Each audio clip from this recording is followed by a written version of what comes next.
Harding. Harding. Hug. Melton. Rowe. Mr. President. Please stand for the Pledge of Allegiance and remain standing for opening remarks by Councilmember Ron Hug. We also have proclamations. Thank you. Allegiance to the flag of the United States of America, and to the republic for which it stands, one nation, under God, indivisible, with liberty and justice for all. Be seated.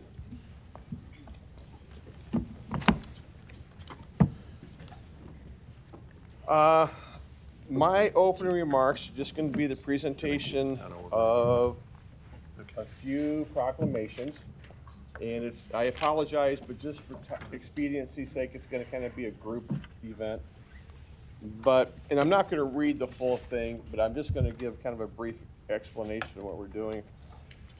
I wasn't here during COVID, but with great pride, I watched the leadership that this council performed during a very difficult time for our community. And I watched a number of other businesses who stepped up and helped out their neighbors, their friends, their colleagues, everybody in the community. And it really made me prouder to be from Omaha. So during the shutdown, there was a number of businesses who did exactly what this council did during COVID. Stepped up, did what needed to be done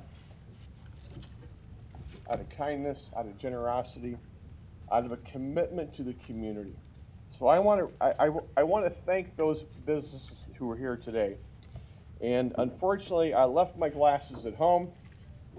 But if you want to come up, they're probably not strong enough, council member. So if you want to come up here, please. Noli's Pizza, Big Mama's Kitchen, Lisa's Radio Cafe, Saving Grace. I know I talked to Hy-Vee, but I don't know if they're here. Hy-Vee, El Muchacha El Garega. I'm sorry, I butchered that. Veg Edible. Are we all here?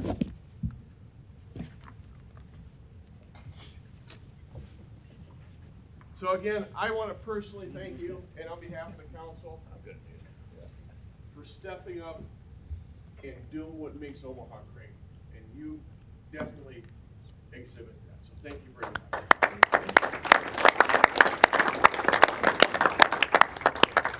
And I apologize for the abbreviated version. Last week you knew we were out of power and navigating some difficult. So, Big Mamas, not here.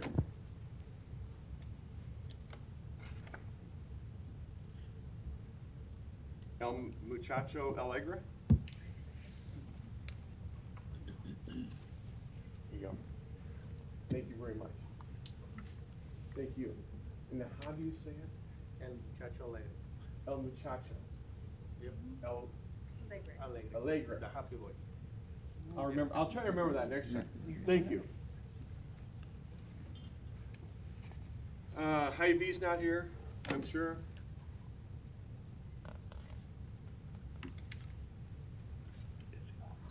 Lisa's Radio Cafe? No? I gotta make a few deliveries. Noli's. Yes, that's awesome. You wanna talk to these guys? We're saving grace. Saving Grace. Thank you very much. And this must be you. No, I'm with Yeah. Noli's. Oh, them? This is Noli. This is Veg, no. okay, veg edible? Nope, okay. All right, well, again, thank you for stepping up. Thank you for doing what you do. Again, you are the reason Omaha is a great place to live. So thank you. Very much.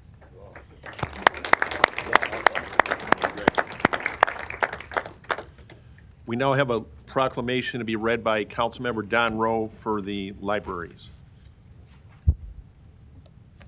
Thank you, Mr. President. Whereas the Friends of the Omaha Public Library, whose mission has been to raise money for the Omaha Public Library system and promote the library to the greater community, is celebrating its 50th anniversary. And whereas the members of the Friends have raised millions of dollars through their tireless dedication to weekly book sales and other philanthropy, and whereas through the Best Broad Scholarship, they have funded educational and professional development opportunities for library staff, and whereas the Friends of OPL host an annual Virginia Frank Memorial Writing Contest for Omaha area middle school students to recognize the creative writing talent of area students, and whereas the Friends of OPL act as passionate advocates for the library, ensuring that the necessary public support and awareness are maintained to secure a thriving future for all library branches. And whereas the Omaha City Council recognizes the Friends of Omaha Public Library for their dedication and service to the community, now therefore we, the City Council of the City of Omaha, wish to offer a sincere thanks to the Friends of the Omaha Public Library. In witness whereof, we have set our hands and caused the official seal of the City of Omaha to be affixed on this 25th day of November, 2025.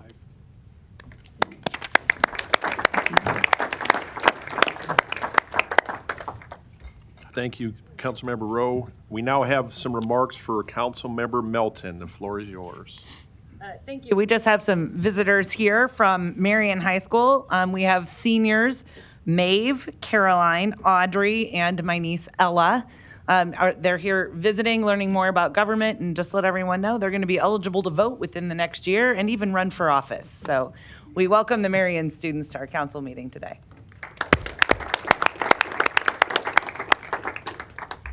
Go Crusaders. Good afternoon, everybody.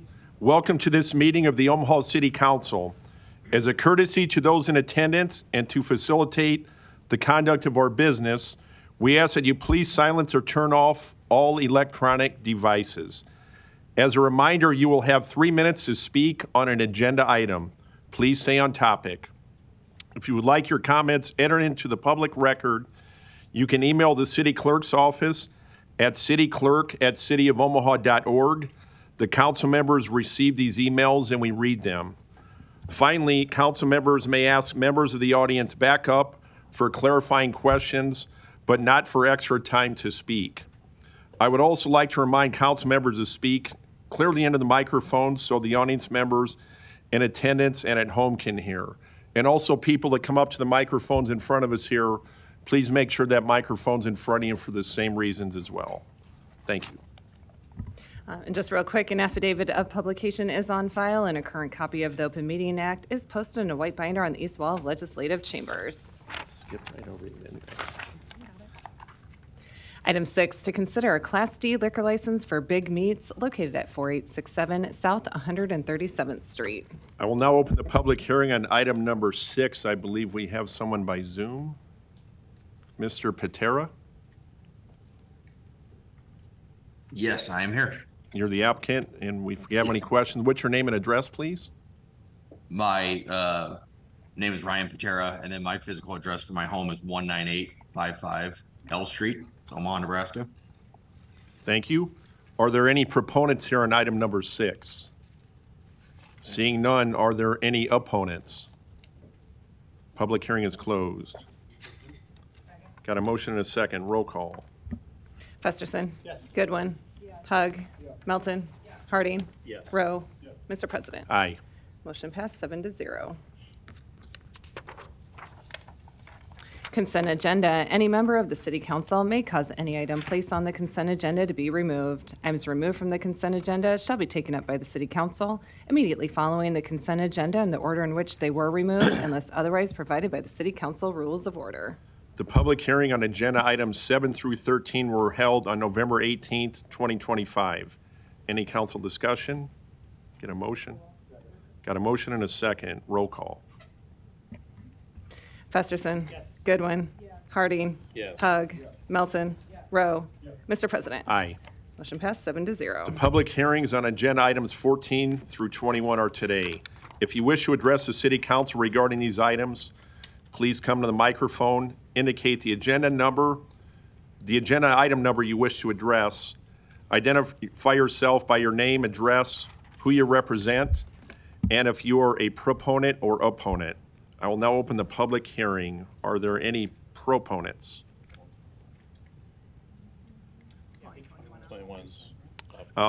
21 is off consent. Okay. So this is items 14 through 20? Correct. Got it. Thanks, Brinker. So anybody who wants to speak on items 14 through 20, are there any proponents? Seeing none, are there any opponents? Public hearing is closed. Move to approve 14 through 20. Got a motion and a second. Roll call. Festerson. Goodwin. Harding. Yes. Hug. Melton. Rowe. Mr. President. Aye. Motion passed 7-0. So now item 21. Item 21, a resolution to submit an application for state assistance towards the stadium project. I will open the public hearing on item number 21. Proponents. Marco Floriani, Mayor's Office. Happy to answer any questions about this resolution. Thank you. Jennifer Taylor, City Law Department. Again, happy to answer any questions. This is obviously a joint application between the nonprofit partner and the City of Omaha. Happy to fill you guys in with anything else you might need. Thank you. Are there any other proponents?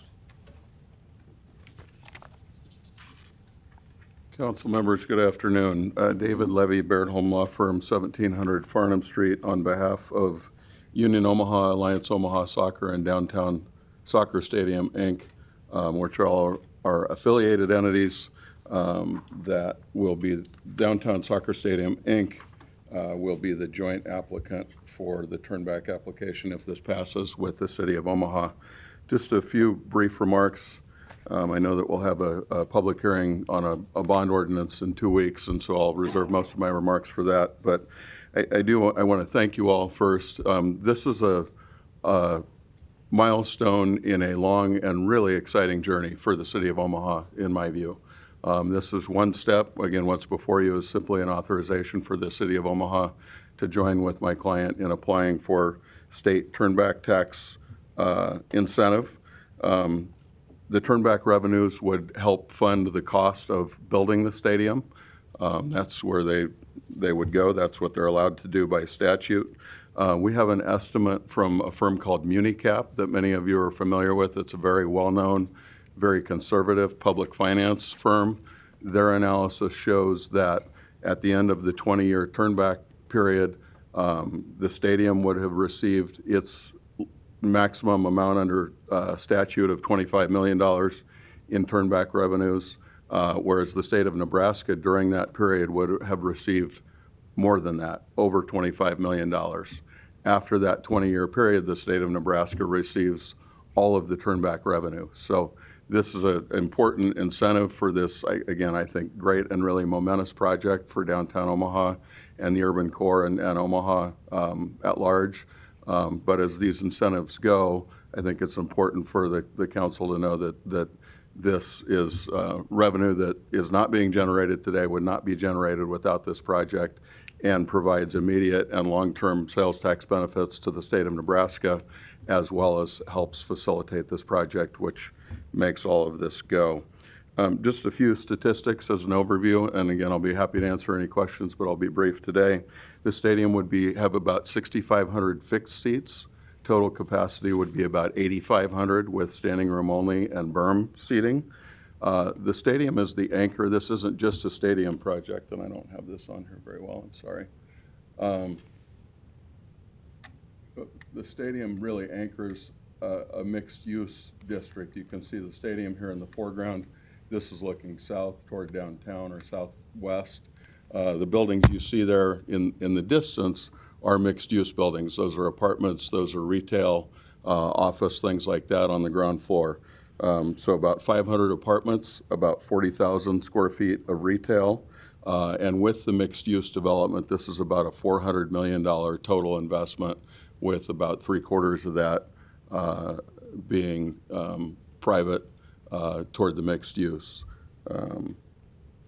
Again, really, this is a 15, 20 acre development that brings excitement and energy and people north of Cumming, provides a gateway to the city. As you're driving in from the airport, you see the taillights there on the left.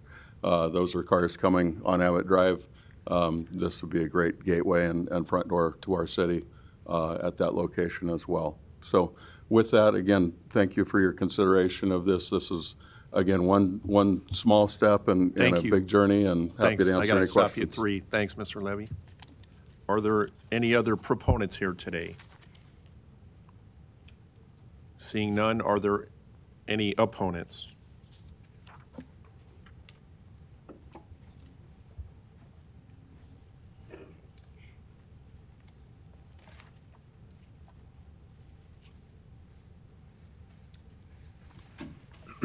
Larry Storr, 515 Lafayette Avenue, Omaha 68132.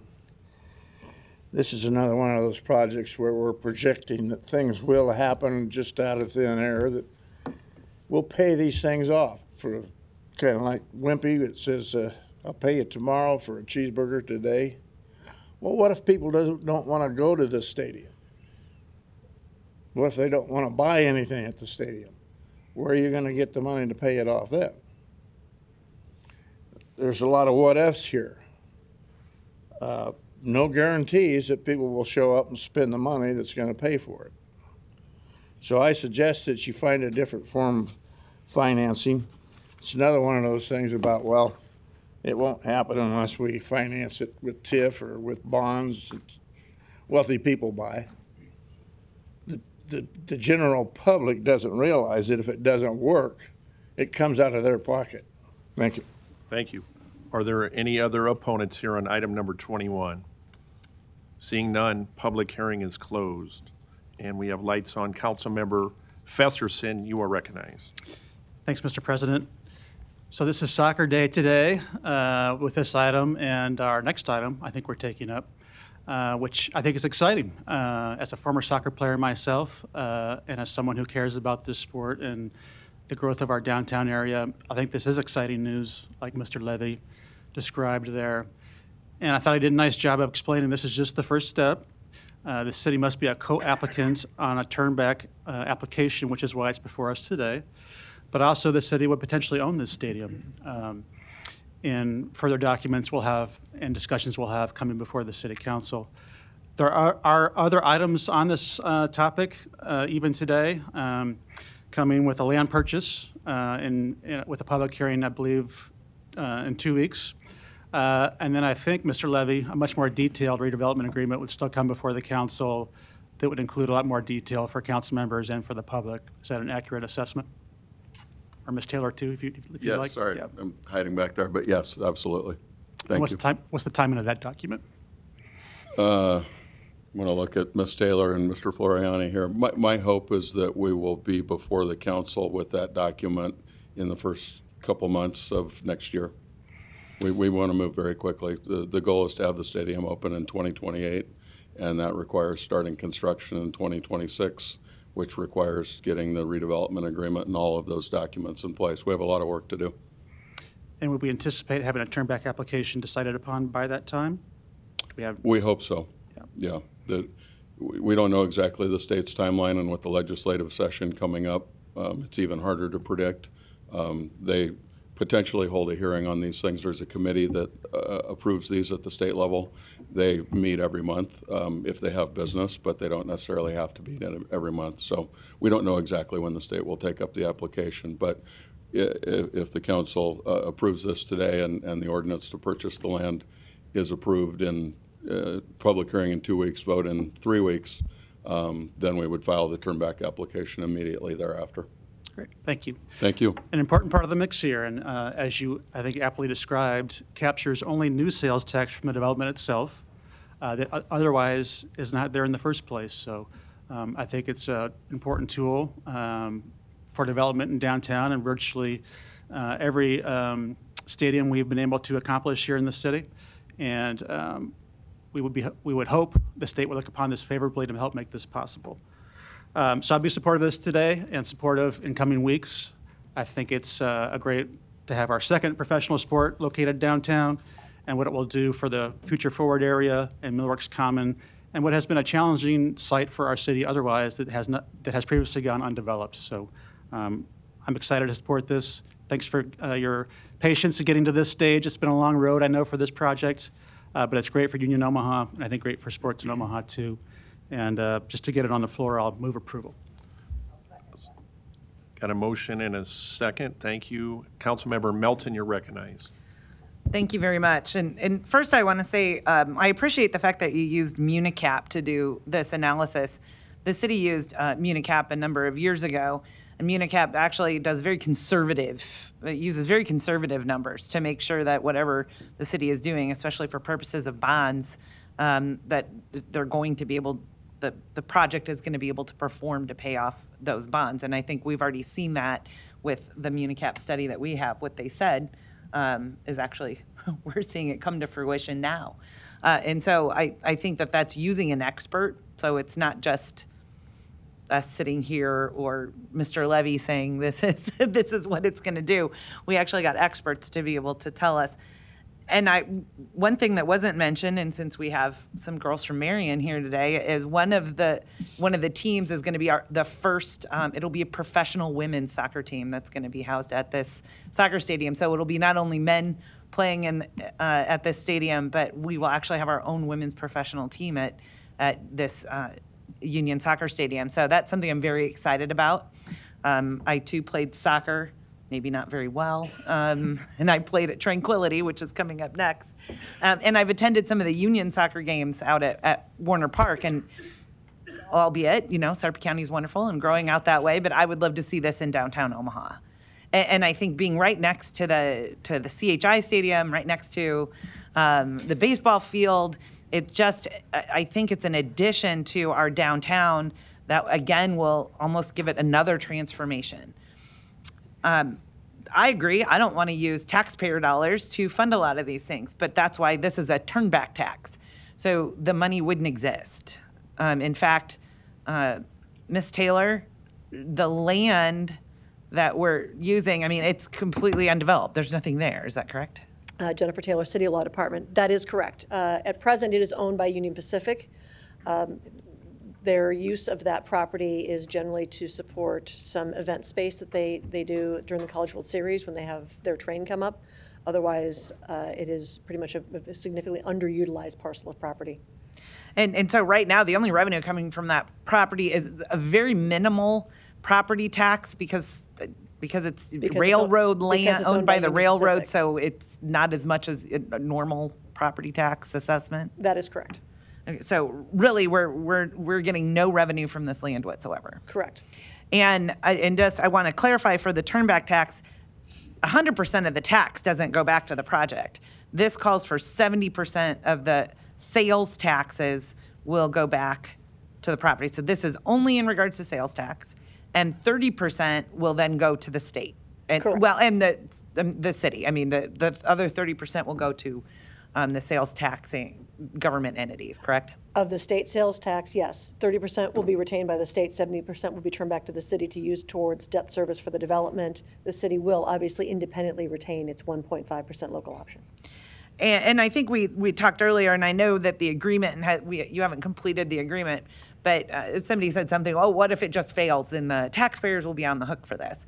What steps are you taking that we've done before with other projects to maybe make sure that that's not going to happen? Through the process of negotiating the redevelopment agreement, obviously, the city is not going to take step one towards starting this project unless we have certain assurances that the project's going to go forward and that our partners have sufficient funds dedicated to the project in order to make it happen. While it's not all just city financed. And then at that point in time, we will have certain agreements in place that have obligations, both financial and I would say remedial or penalty-like, on our partner to ensure that the project goes forward. But there'll be milestones that we have to hit before we make any sort of significant investment. Okay, and I appreciate that, and I think we had, at least I think Mr. Levy said there's going to be about $400 million in investment. This is an application for just $25 million in turnback tax, but it's capped per year. So it's capped at I believe 1.2 million per year. Is that correct? Correct. So if sales tax exceeds 1.2 million per year, then actually the state will see more than 30% because they'll get all of the excess over the 1.2 million. That is all correct. And then I would also point out, as we discussed earlier this morning, too, the impact it has on the neighboring developments. Right now, you have this large underutilized vacant piece of land, which is essentially, it pulls down some of the neighboring developments. As this gets redeveloped, it's only a boon to those other areas that are already underdeveloped in North Downtown and downtown. And I think what I'm always looking for when we have this, everybody says just quit spending. But sometimes it takes money to make money. And what I'm always looking at for any project is what's the rate of return on our investment. And here, we're really literally not investing any money or taking any money away from any other project, from fixing potholes or caring for parks. This is just about turn back sales tax, correct? Correct. And we wouldn't otherwise have the money. That we would not otherwise have. And if there's $25 million of turnback tax utilized by the city to finance this development, there's also $25 million that will go to the state, so that's 100% return, if I did sort of. So how I look at this is it's not a fiscal note, it's actually revenue positive. It is revenue positive. All right, thank you very much. You're welcome. Thank you. Councilmember Goodwin, you're recognized. Thank you, Mr. President. I'm excited to see this project develop in District 2 and how it is extending opportunities into the district. I did have a question for Mr. Levy, please. I was just moving over there so I could see you, but I must have known a question was coming. Yes, Councilwoman. As we talked yesterday, and we appreciate that opportunity to get an overview, we pulled this off the agenda for a reason, obviously to elevate a lot of the details that have already been discussed here. You talked a little bit about how soccer's growing nationally, and then also how this is a different opportunity than maybe some of the even surrounding fields like Creighton and such. Can you go into that a little bit more, please? Sure, thank you. And I appreciate Councilwoman Melton bringing up also the women's team. So this is a stadium for men's professional soccer and women's professional soccer. In addition to that, though, with this being a professional stadium, and I know Tranquility is coming up next, and I went to a lot of soccer games there. I didn't play there, but and I also, though, having kids who played travel soccer, I spent a lot of sales tax in Kansas City and Denver and Minneapolis and lots of other places. And with a facility like this, I believe, and the other facilities that are going on, you really elevate Omaha to a place where people are going to bring their kids and their families from all over the country to play in tournaments here. And to your question, what this stadium does is it creates a draw for those tournaments and for kids and teams who are looking at, well, do we go to Omaha or do we go to Denver? If they think, hey, my kid gets to play, if they make the championship, they get to play in a professional soccer stadium for that championship game. That's a different level that puts those tournaments on a different level.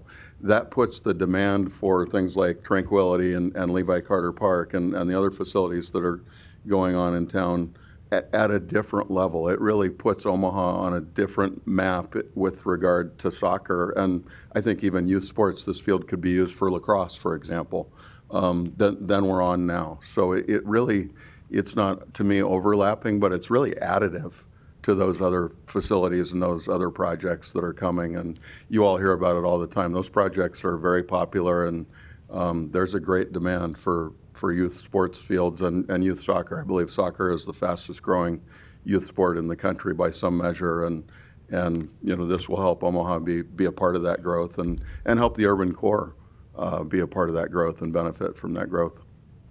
Thank you for that. And you mentioned that there's a different scale here. If you look at, for instance, Creighton's ability to host and the scale that would even require turnback tax. Can you give us a little detail on that, please? Yeah, thank you for that. I should have looked at, I forgot to go back and look honestly and see what Creighton's seating capacity is, but I'm going to venture a guess that it's a third to a quarter of what we're talking about here. And it's a beautiful stadium. I actually look at it every day out my office window. And it's a beautiful stadium. And Union Omaha is going to play there in 2026. It is a smaller facility than what we're talking about here. When Union Omaha played at Werner Park in the championship a couple of years ago, they had over 5,000 people in attendance. So you can only imagine a stadium designed for soccer downtown, what will happen there. Creighton also, there's really serious scheduling challenges. They've got a lot of events and a lot of use of that stadium and that field for their men's team and their women's team, practices, all of those kinds of things. So again, to me, these two facilities really complement each other, and the fact that they're both downtown and in the urban core is just all the better. Absolutely. And so when we start talking about what this will cost, isn't it correct that once it's built, that it's looking to not only generate taxes, but also rent or lease funds for the city? Is that correct? Yes, so the current thinking is that the city will own the stadium. Union Omaha or Downtown Soccer Stadium, Inc. will pay the city an annual rent payment that will go a long way over, let's say it's a 30-year lease, that would go a long way toward paying off the bonds that the city might issue to finance the stadium. Part of that is the turnback revenues. Part of it is the lease revenues. We'll be before you with an application for tax increment financing as well, which then some or all of that would be turned back, if you will, to the city, again, to support the repayment of those bonds. So it is really the project that is generating the funds over time that pay for the stadium. The city is in really a true, tremendous public-private partnership, using its powers to finance that. You got to have the money up front to build the project, but it's the project that then pays off those bonds. Great. So really what we're talking about is a multifaceted project that can benefit youth all the way up to professional sports, spurring tourism, also with a holistic approach to housing, mixed-use retail, and activities, all the things you want to see really in our community to potentially retain, young professionals, attract young professionals, even small businesses to a currently underdeveloped part of town. Couldn't said it better myself. And I would just add mixed income housing as well. So another one of the city's goals and challenges, bringing 500 housing units and potentially more with adjacent projects to the urban core and to north of Cumming and really, that pulling downtown north is all a benefit of not just the soccer stadium, right? It's the anchor, but the whole district that the soccer stadium catalyzes.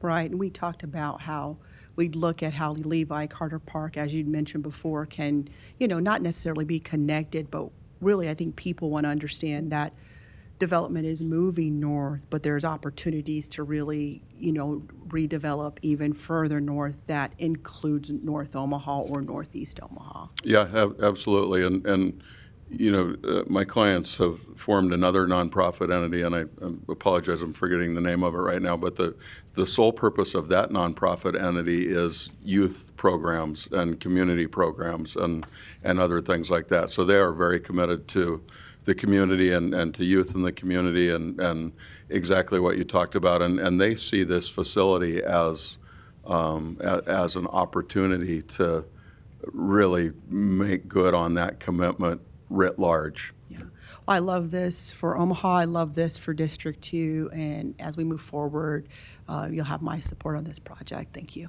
Well, thank you very much. I appreciate it. Thank you. Councilmember Harding, you're recognized.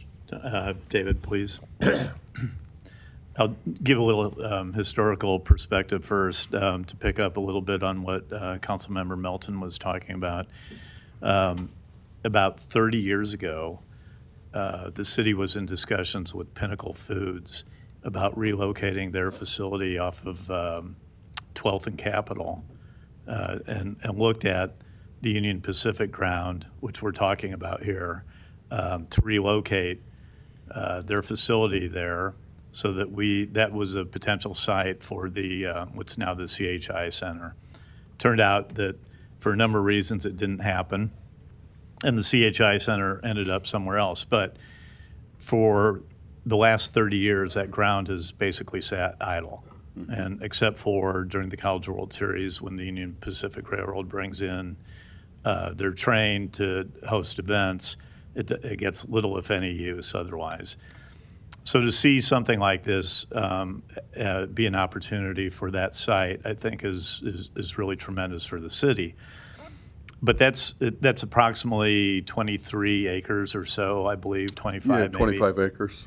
And I know we're probably getting a little bit of cart in front of horse here, but the stadium itself will only take up about what, 11 acres? 11 to 12 acres. Okay, and then I hope I'm at liberty to say that, maybe there's an easement for Union Pacific to continue to bring their train in. Absolutely. But that still leaves 8 or 9 acres of developable ground for, I think, some of the other things that you were talking to Councilmember Goodwin about. I think that's right. You got to think about streets and things like that. But when you take that out, I think you're right. After the stadium and the UP easement, streets, all those kinds of things, you're still looking at probably 8 to 9 acres. Okay, so I set that all up for, I guess, some of the next questions then. So the turnback tax that you have anticipated for, well, first of all, when would the state see any monies coming back, revenues coming back to them from their portion of the turnback? So the state would see revenues in year one of the turnback, which is effectively, if the stadium opens in 2028, the state would be receiving 2028 generated sales tax revenue.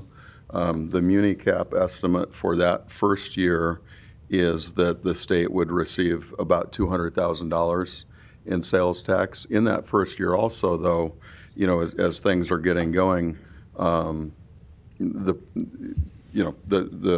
it's ramping up. The state starts to, so just $200,000, $400,000 the next year, up to $2 million back to the state in sales tax in that year 20 of the turnback.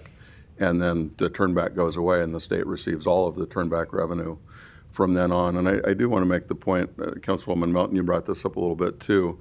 This turnback, the radius for turnback under state law is 600 yards. Mm-hmm.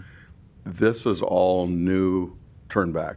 This isn't sales tax from the CHI Center, for example. They have their own turnback that gets carved out of this. So these MuniCap numbers are project-generated sales tax only. Okay, and then that's kind of where my next question was kind of going then. The turnback estimates are not based just upon what's generated from the stadium. It's also, MuniCap's study, I'm assuming, also took into account the other development, those 8-ish acres that I talked about, of the potential other development that comes in there that goes along with revenues generated from the stadium. Correct. Is that correct? So this would be sales tax revenue generated at the stadium and in the mixed-use district that I've also talked about that is part of this project ultimately, yes. And as I think Ms. Taylor said earlier, and you have said as well too, we have a long way to get to the final agreement. So really the purpose of what we're doing here today is so that it can move on to the state for consideration of the turnback. Correct. Okay. Correct. All right. Yep. Thank you. Thank you. Thank you. I'll be in support of this as well. I appreciate, David, you taking the time yesterday to brief Councilmember Goodwin and I walking through this. And as I think of downtown, we mentioned the Creighton Soccer Stadium, you referenced that. And my colleagues did a good job of touching on a lot of things that we're thinking about. When you think of downtown, you got the CHI Center, Schwab, Steelhouse, Capitol District, Millworks. I'm missing a bunch of things, but Creighton expansion, you think of our urban core of our city and all the things happen, and this is just another anchor for downtown Omaha and north of downtown to really have that transition and transformation and continue. So I'll be happy to support this as well. See no further lights. We had a motion and a second. Roll call. Festerson. Yes. Goodwin. Harding. Yes. Hug. Melton. Rowe. Mr. President. Aye. Motion passed 7-0. 86 now. Go to 86. Okay. Without objection, we'll move 86 up to next in the docket here. Item 86, a resolution to approve an application for state assistance for the Tranquility Park Sports Complex. I will open the public hearing now on item number 86. Are there any proponents? Jennifer Taylor, City Law Department. I'm here to answer any questions you might have about this application as well, which is a city application in conjunction with the Omaha Public Facilities Corporation, because this is an entirely city-owned asset. Thank you. Are there any other proponents? Seeing none, are there any opponents? Public hearing is closed. Councilmember Melton, you're recognized. I'm a little disappointed that we don't have anyone other than Ms. Taylor here from the city with showing what Tranquility is going to look like, because I think it's fabulous. And again, we're looking for turnback tax. It would be like the soccer stadium. It's revenues that we don't have now.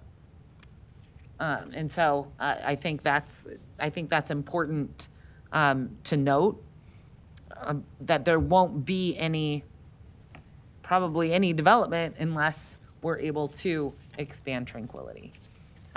Is there anybody from the city that has any photos of what Tranquility is going to look like? Okay, Ms. Taylor, I'll let you come answer some questions. There is a great slideshow presentation that I think would be really important to have available, and maybe somebody can have it available when we look at the bonds that we're going to have on the agenda. Attached to our agenda, if anyone's interested in seeing what Tranquility is going to look like, you can go to the Omaha City Council, the city clerk's website, and you can pull up our agenda for today, and you can go to, I think it's 86, and attached to that, there's some very nice slides of what it's going to look like. We have 12, it looks like 12 fields, but as part of this project, we're hoping to expand it to 16. We're going to do all of the basically grading for the 16, so that all we have left maybe to do is do the install the turf. Just install the turf. Yep. So we're really Turf and hoping that we lighting, can get to those 16 fields. Yes, I think we're very optimistic that we can get to those 16 fields. And right now, I know, and I don't think that Patrick Mulhall would mind if I talked about the amount of investment he's already put into into planning for development around Tranquility. But we're looking at least one, potentially two hotels. We're looking for a major anchor for couple restaurants, fast food. And so all of that sales tax, 70% of it will go as a turnback to Tranquility. But again, from $1, the state is going to be receiving 30 cents of every sales tax dollar. Is that correct? It's not 100%. The state will be receiving money from day one that they wouldn't have received before. That is correct. And Mr. Mulhall and the Mulhall development is contingent upon the city undertaking this redevelopment, because the intent is we make ourselves more marketable to, and our Convention and Visitor Bureau can share that as well, make ourselves more marketable with these larger tournaments. As these larger tournaments come in, we need places for them to stay, places for them to eat, retail facilities to sell equipment and things like that. All of that doesn't exist today, the Mulhalls are planning to develop in support of the expansion of Tranquility Park. And Tranquility has been there, obviously, since I was a kid who played there. And I think the Mulhalls have owned the land that long as well. And so they haven't developed it. So I think we're fairly certain when they say it's not going to get developed unless Tranquility develops, we know that to be true. And I guess this is something that I think is really important for youth sports.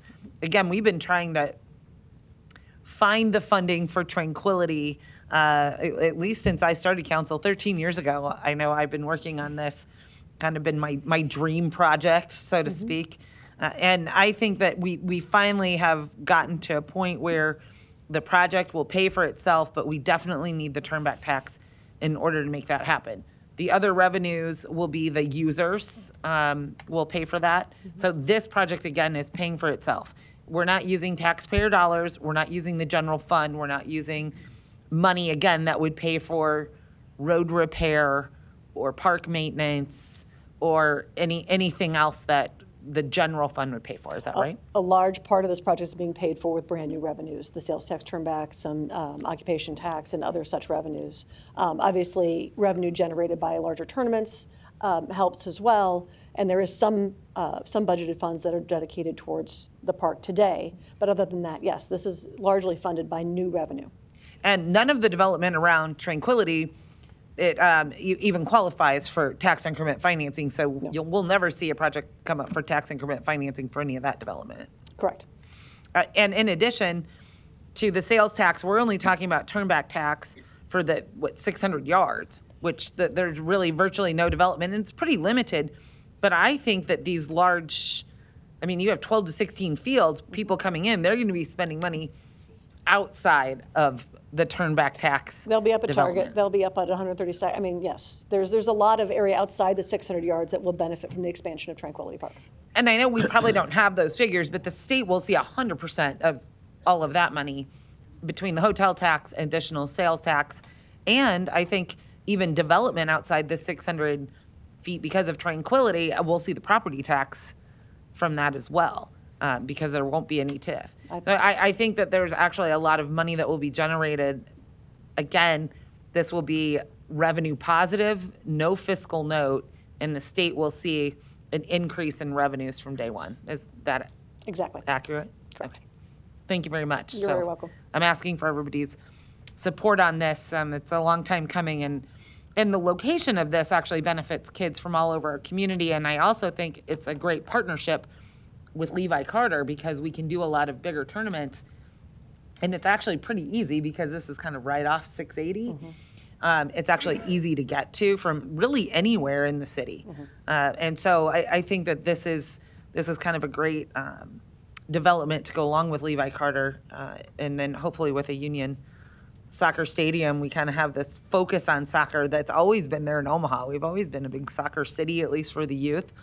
And so I think it's going to be great because in addition to this, we're going to have trails.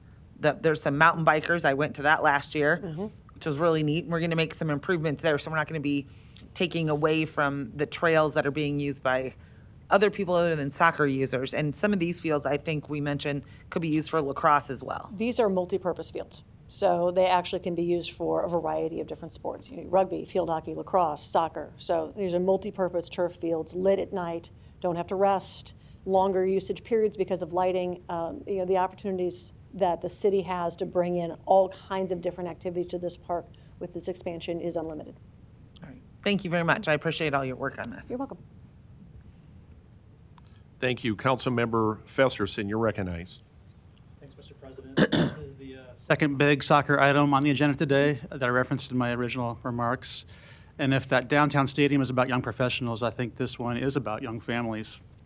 And I support it too. I think it is a game changer for youth athletics in our community. Depending upon if it's 12 fields or 16 fields, we estimate a $30 to $36 million positive economic impact on the city. And it is all new revenue under this turnback application. This turnback application is very important to this overall picture as we talk about Tranquility and how that's financed. And there are several of those sources that are still being finalized. Unlike the soccer stadium, though, we hope to have that turnback application decision by the time we're at redevelopment agreement stage. This project's quite a bit further along in the respect that it's already turning dirt, and we have approved a construction contract. And also later on our agenda today, we have a hearing about $65 million worth of bonds to help finance it in these initial stages as well. So that leads me to this final question of risk from your perspective. There's been some concerning reports of how turnback applications are being considered right now in Lincoln, and I think there are several in the queue that have not been approved and may not be approved for several more months.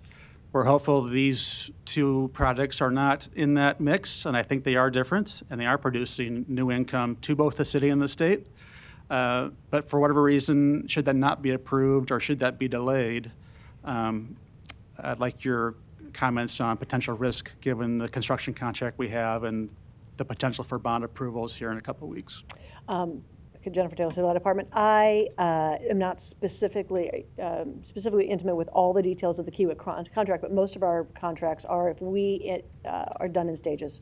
So if we get to a point where we're not granted turnback tax or this application is not approved, obviously we'd have to stop the project and we'd have to reevaluate how, or if at all possible, we could move forward with it. So the contracts are set up in a way that we can do that without significant risk to the city. But obviously it's important that this application gets submitted. It's important that it is reviewed by the state expediently and hopefully favorably. And so then we can continue to move on. Otherwise, if we are in fact denied, we'll have to put the brakes on the project and reevaluate whether or not we can move forward. And as it applies to that construction contract and also the potential bond approval, what would that look like? Well, again, as we do with most of our bond ordinances, your ordinance is authorizing, not issuing. So if we don't, if we are not approved for sales tax turnback, then obviously we would not move forward with issuing the bonds. And we'd be back to a place where we'd have to reevaluate our financing of the project and exactly how we move forward. Okay, thank you. And I suffice it to say from that answer that this is very critical components of this project. This isn't happening but for this occurring. So we hope our state partners are listening and are participating and helping our city with these economic development projects. We have worked hard to find just about every source of revenue that we can to support this project and this expansion. We've kind of reduced the scope, as you're all well aware, because of budgetary issues. This financing tool is, much like with Union Omaha, critical to this project moving forward. Okay. Thank you. Mm-hmm. Thank you. Councilmember Goodwin, you're recognized. Thank you, Mr. President. First, I wanted to just commend Mayor Ewing on his leadership and his emphasis on, caring about parks and tourism across our city. I think that's one of the denominators, the common denominators here, and how both of these projects, not just the Union Stadium, but also Tranquility Parks, are moving forward. I had a question that came up actually in our conversation yesterday about the different types of turnback tax. Mm-hmm. We talked today, one, about a specific sports complex type turnback tax. I think we've also referred to, and it may not be a turnback tax, but that's where you come in, Jen, to sort out the details, not just for me, but probably some other inquiring minds.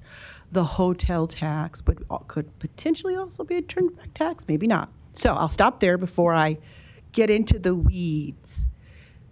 On the one hand, with the union, we were talking about a specific product at the state that is a turnback tax, correct? Correct. We're talking about the same turnback tax here, and then is it the same as the North and South Omaha turnback tax? The North and South Omaha turnback tax are very different. Okay. State incentive program, and actually Mr. Cousy is probably more versed in it than I am, or actually Mr. Curtis. But that is a separate state sales tax that's turned back to the city under a state statute that is then given to us that we then disperse to North and South Omaha. Entirely different program. Entirely different, okay. Yep. That's good. So this particular application and the application with Union Soccer are both being submitted to the state under the Sports Arena Facility Financing, there's another A, Act. Good job. So that particular state incentive program is the basis for these two applications. We do also receive turnback tax financing for the Arena Convention Center that was applied for back in 2001, 2002. That is under the Convention Center Yep. Facility Financing Act. So there you go. Oh, there's the other F. But that's a different program as well. Yep. Gotcha. And then the hotel tax is entirely separate? So the hotel tax is actually a city-based occupation tax that we are pursuing our opportunities to possibly utilize that to assist in certain specific projects, but that is a city program. Yeah, but it would still apply to this Tranquility project, potentially. It could potentially apply to this program. This is one way we're looking to help fund the expansion at Tranquility Park by utilizing basically every financing source we can find. Absolutely. And I just think that sometimes for the, average listener, right, we're throwing out all these terms and most of, people are saying, okay, wait a minute, turn back here or turn back there.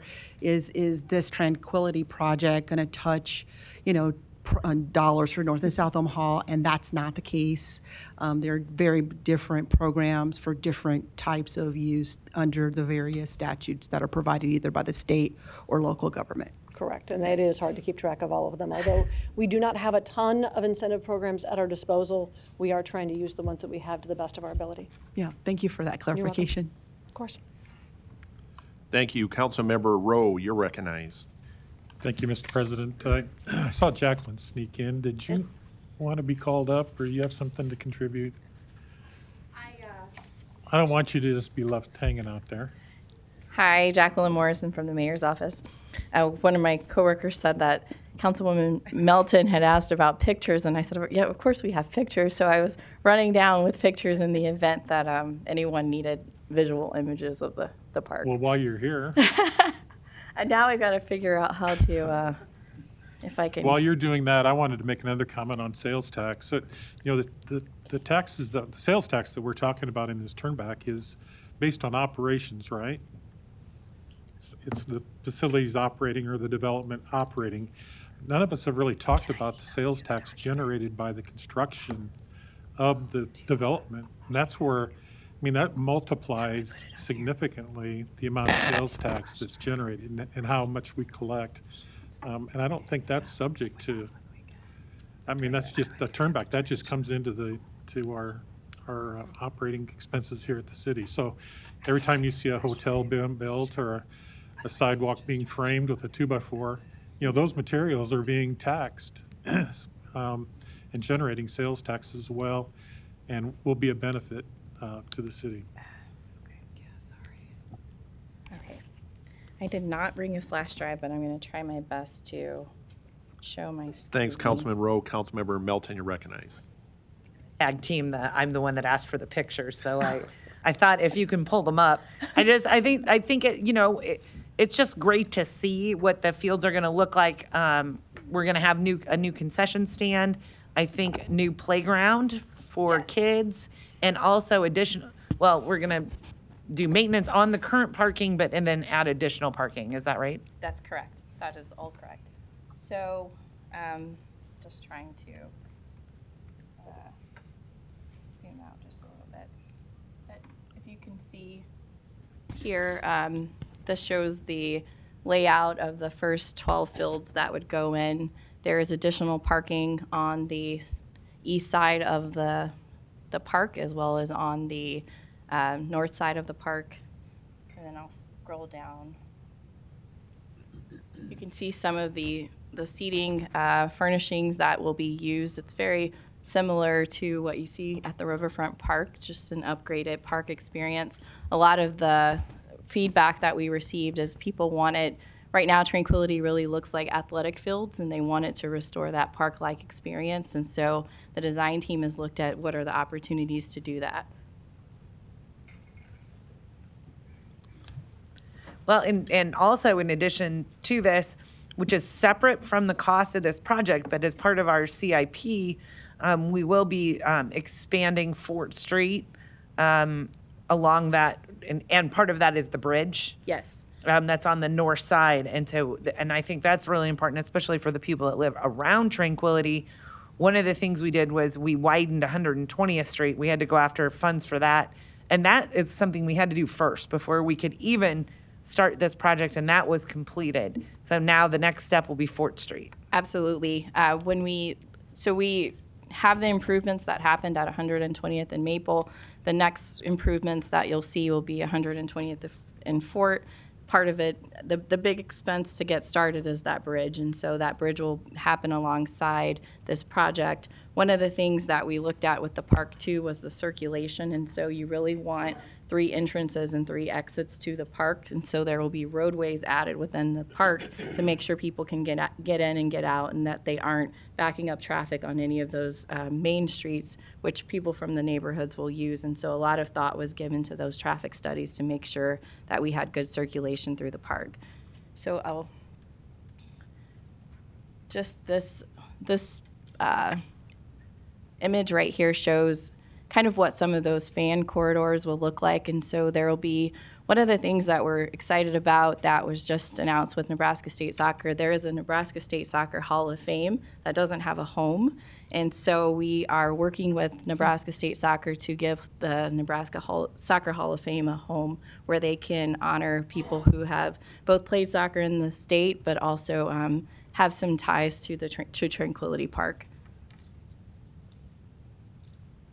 So this is a rendering of what what the inside of one of the buildings will look like to create like a museum-like experience to honor some of the history of the park, but also participants in soccer throughout the state. I'll just keep going. So you'll see here, this is ways to incorporate that park-like setting. So you'll see a lot more trees, a lot more native grasses, a lot more areas for families to spend time. This is, sorry, hopefully that's not too blurry for everyone, but that's a rendering of where that Hall of Fame area will be. Those particular signage, that signage would be highlighting different individuals and different events in the park. So this is just another image of spaces where teams will be able to go and take pictures as they are celebrating. But also, again, when you're sharing this on social media, getting Omaha out there, indicating we're here, come, we want to welcome you to our state to play. This is a fan corridor right outside of the concession stand overlooking what would be the championship field. So one of the things that we need to be able to be competitive is a championship field that can house more or allow for more people to watch the games. And so we would be redoing a championship field, and so that's an image of what we'd be looking at here. And I'll just scroll down. This is just an example of adding some elevations in the park so that when you have other children who are there who are not playing organized sports, they will have places to go and spend time in the shade and enjoy the park-like setting. I'm going a little faster. But just an example, again, of some of those flexible seating areas. I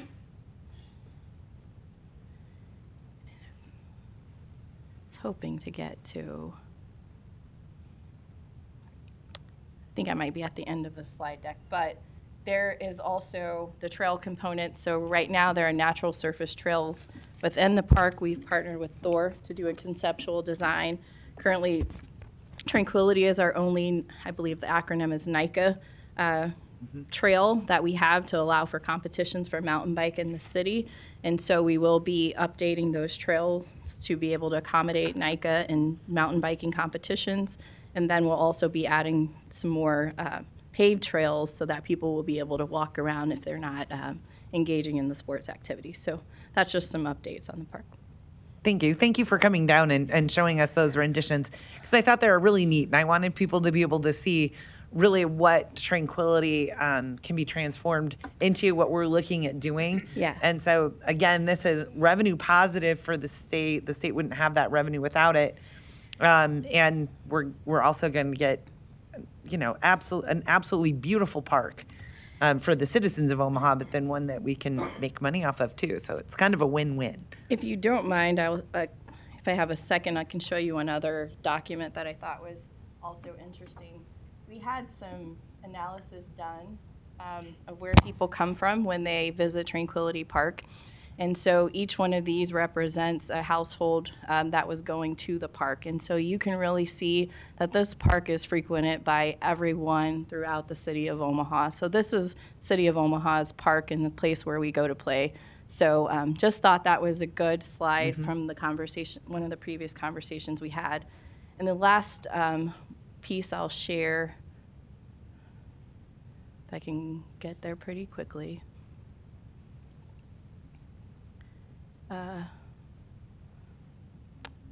So some of that questions came, so a question came up about what is spent right in that 600 yards versus what will be spent outside of the park. And so historically, yes, I'd asked that. Yeah. This shows where people who leave Tranquility, where they go. And so you'll see Eagle Run Shopping Center is a popular destination that would be outside of that 600 yards. The shops at Village Point. And so that's indicative of people who are here going shopping. Same with Shadow Lake at Town Center, going to Papillion. And so those are all places that will still be able to bring in revenue for the state and also for the city that are not included in that turn back. So when we say this is not just going to turn back tax within that area, this is true data that we receive to show where the top people are going when they leave the park.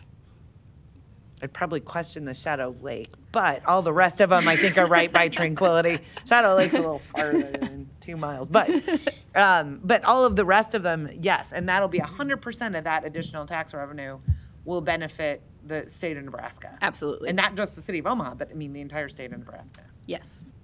Jacqueline, I want to thank you for your time and your effort in getting this application pulled through so that we can make it kind of before our deadline, before the new legislative session starts. Yes. And I appreciate you getting some of that additional information in regards to revenue.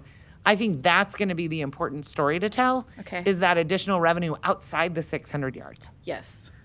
Because that's 100%.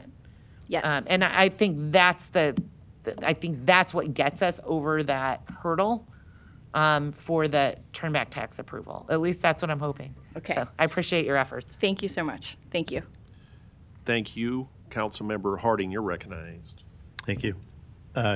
Jacqueline, I'll say don't go too far because I think some of these questions might turn up more in 41 when we're there. But I will say, I said this when we were approving the GMP, my preference was that this would have been 16 fields rather than 12. I think that makes a big difference. I think we've had some people testify that it's a difference of having one hotel versus 2 hotels. I'm still hopeful we can find a way to get to 16, but we'll probably have more of that discussion in 41. There have been recently a number of applications for turn back.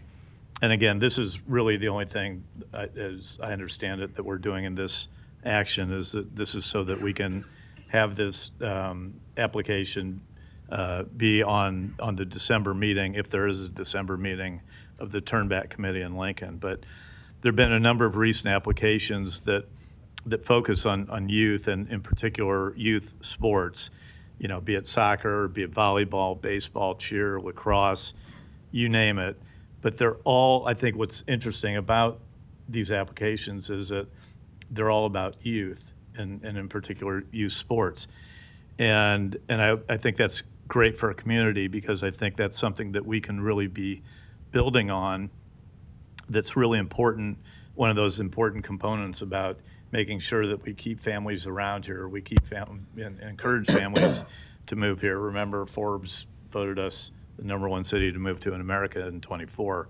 But we can't rest on those laurels. We got to keep doing those things to encourage youth and youth activities because there are other benefits to youth sports rather than just the physical exercise. I mean, it teaches our kids responsibility, dedication, accountability, sportsmanship, and those are all good values that I think we want to instill in our youth.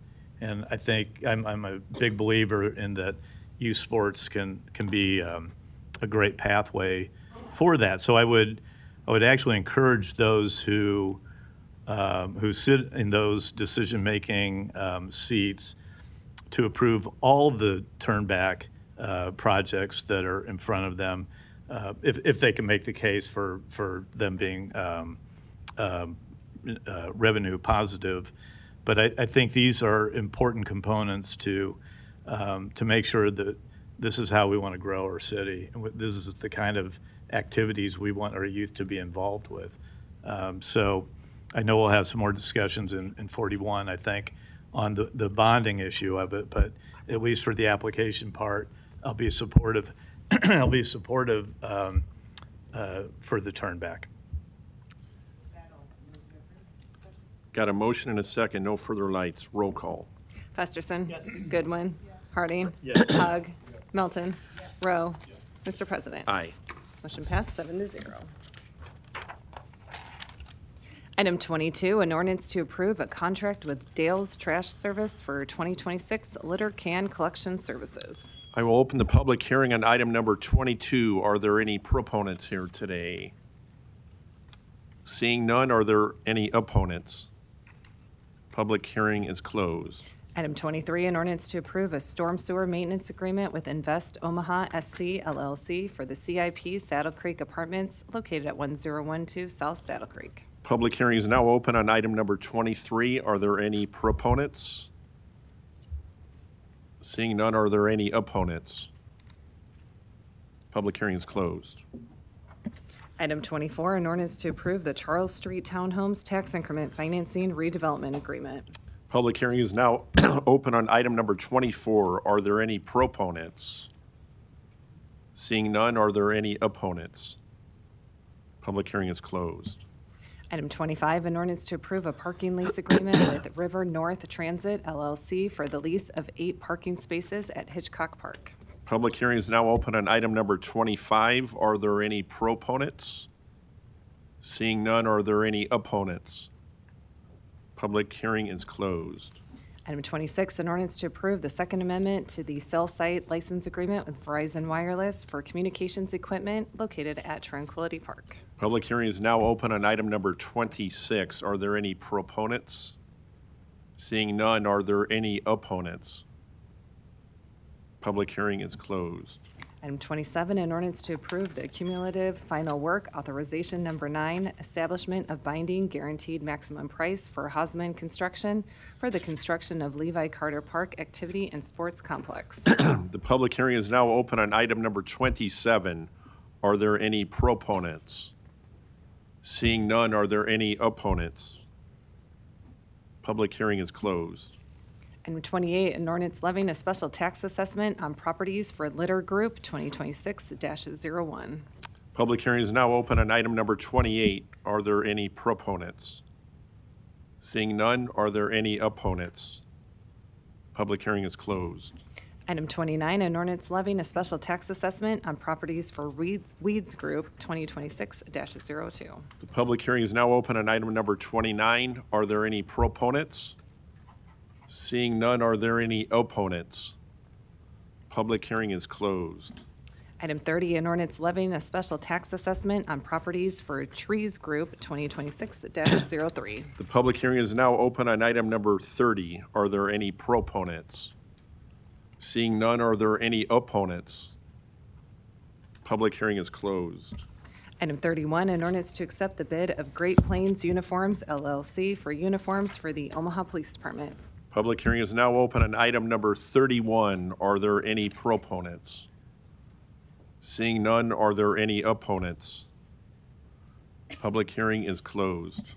Item 32, an ordinance to amend Section 23-177 of the Omaha Municipal Code by adding the employment classification for Crisis Support Specialists. Personnel Board recommends approval. I will open the public hearing on item number 32. Are there any proponents?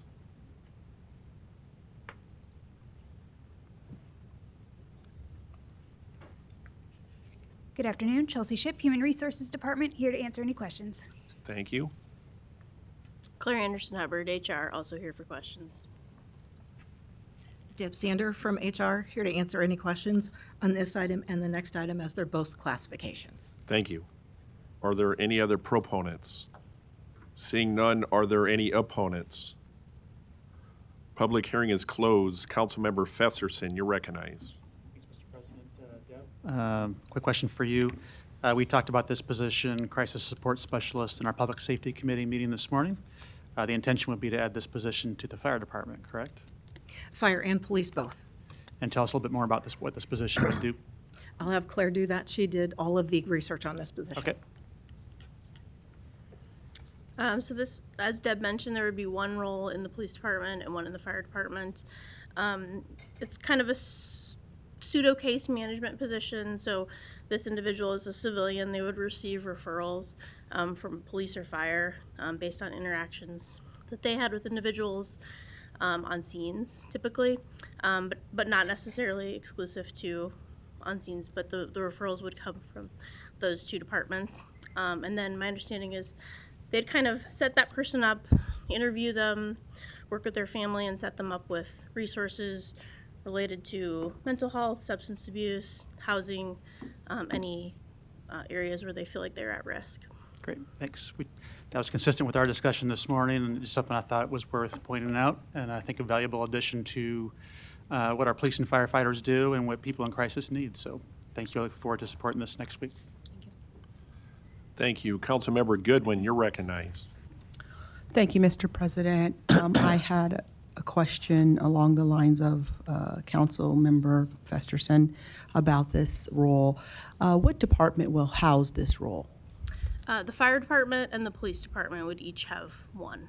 I see. So there would be two, one for fire, one for police. How will this work with the mental health specialist? I know that's probably not the right term. That's currently on staff with OPD.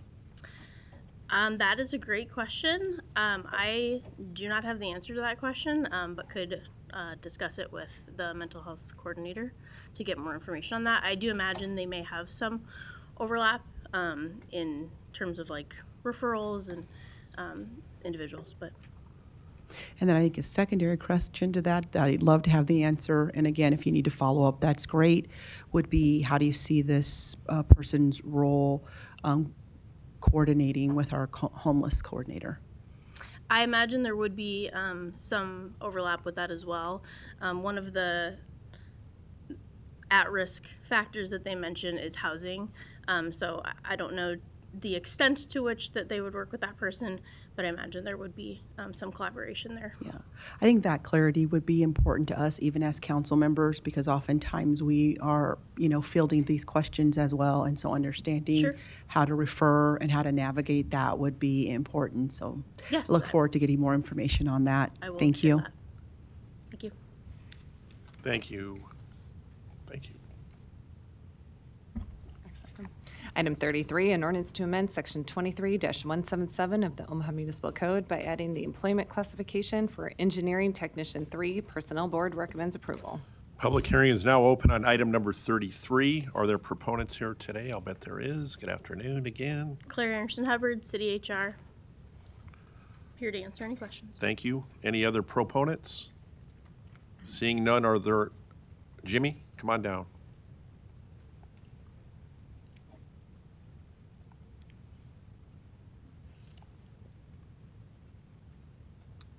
Jim Tyler, City of Omaha Public Works. I let the people from Human Resources know that if there were, excuse me. Microphone's closer. There you go. Jim Tyler, Public Works. If there are any questions that Human Resources can't answer, I'm here to answer those for you. Thanks. Is there any other proponents here? Seeing none, are there any opponents? Public hearing is closed. Item 34, an ordinance to amend Sections 23-177, 23-438, and 23-445 of the Omaha Municipal Code to reflect the changes negotiated for Functional Employees Group for 2026 through 2029. Personnel Board recommends approval. I will open the public hearing on item number 34. Proponents, good afternoon. Good afternoon, Bernard Innenbosch, Deputy City Attorney. I'm here with Annie Matthews and Tyler Hibika, who are part of the negotiating team. The item before you is a contract with the Functional Employment Group. They're a group of approximately 20 clerical folks who have access to labor negotiation material. Therefore, they were kicked out of or separated from Local 251. And you're going to see a similar pattern between this and the Semtech contract, which is the next one in the AC that'll be next month. Similar wage increases and similar additional benefits. Just by way of touching, these employees have been subject to a 2% per year wage increase for the last 3 years. For the 4-year term of this agreement, it's 4% for 2026 and then 3 years for 27, 28, and 29.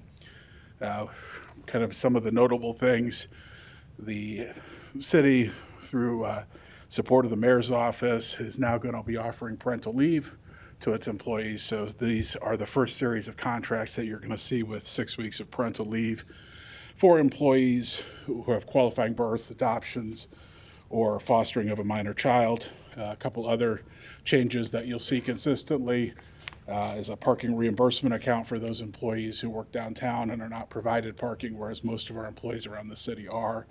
and it's an opportunity to offset some of the costs that they incur as a result of that.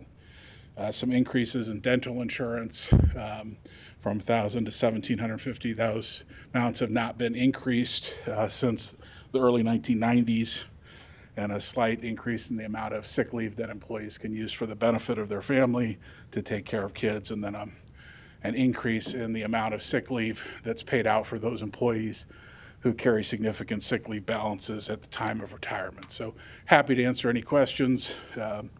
If you want me to do anything more detailed, happy to do so, but I do also want to thank Ms. Matthews and Mr. Hibika for their assistance in negotiations in this contract and the others as well. Thank you. Thank you. Is there any other proponents here today? Seeing none, are there any opponents? Public hearing is closed. Item 35, an ordinance to amend multiple sections of Chapter 23 of the Omaha Municipal Code to reflect changes negotiated with the Civilian Management Professional and Technical Employees Council for 2026 through 2029. Personnel Board recommends approval. Public hearing is now open on item number 35. Mr. Andenbosch. Bernard Andenbosch, Deputy City Attorney. I won't reiterate what I already said. This is a contract with the Civilian Management Professional Technical Employee Council, the group of approximately 500 employees that represent our civilian management and professional employees. As I said, this is the second one of 3 we'll have soon, and hopefully have others coming after that. But the benefits and increases are similar to what I talked about for functionals. I'm happy to answer any questions. Thank you. Is there any other proponents?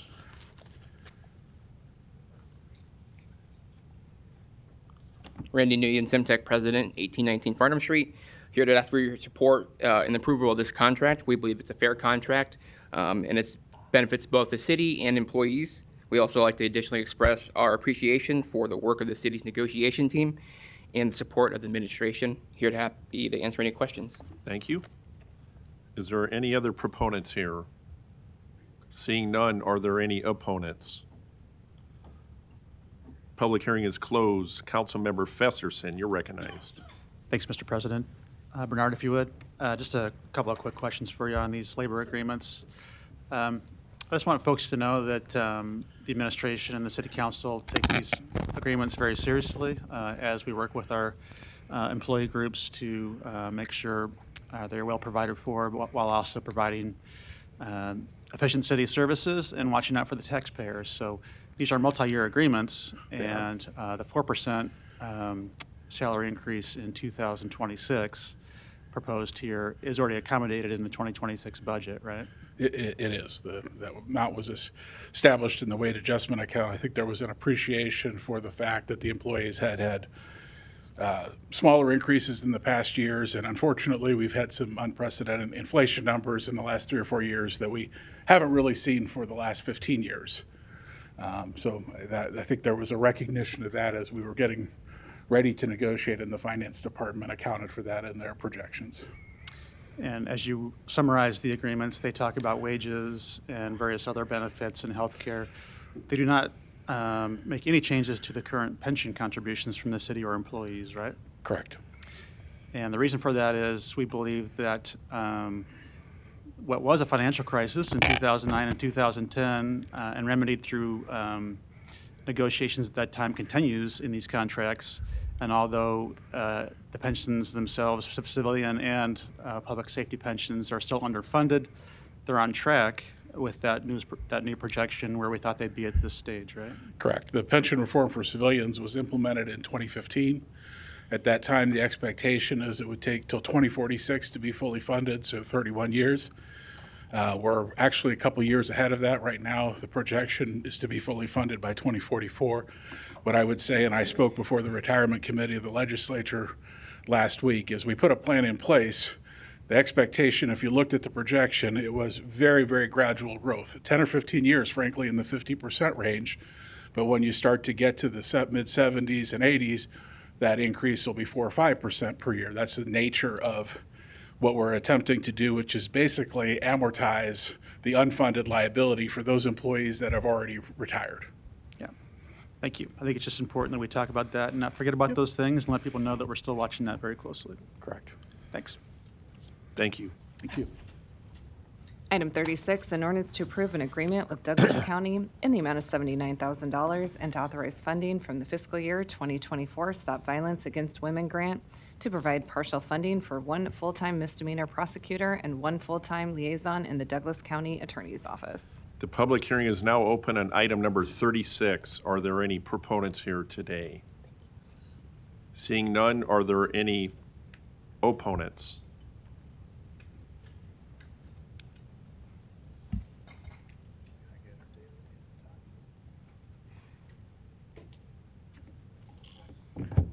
Good afternoon, Omaha City Council. Donnie R. Johnson, the Johnson Equestrian Foundation, and North Omaha Concerned Citizen Foundation, 4928 North 52nd Street. Most of you folks here wasn't born in the 70s, and therefore you probably don't understand what you're doing. We've had a lot of complaints over the years when the church said the courts should stay out of marriage, it's sacred. And the courts was right. We have come to the conclusion the church was right. And therefore, the funding of some of these programs in the 70s goes back to the same. Are all these programs for women's, or is the church was right at the time?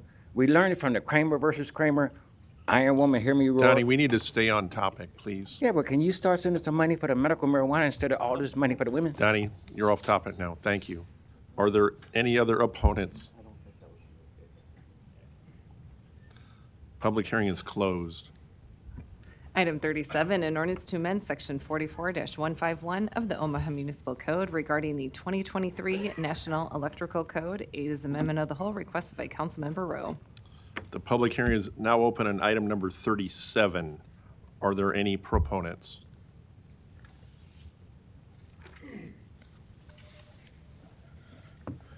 Good afternoon. My name is John Niebel, J-O-N-N-E-B-E-L, on behalf of the IBW Electrical Workers Local 22, 8946 L Street.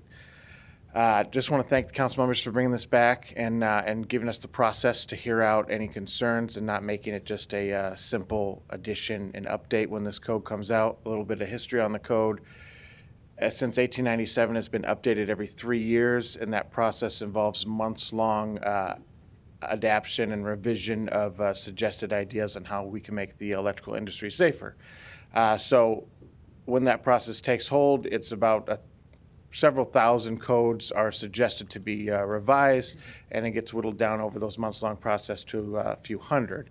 And what we're debating here today at this time is effectively a handful of codes that the state refused to adopt when they adopted the 2023 version of the National Electrical Code.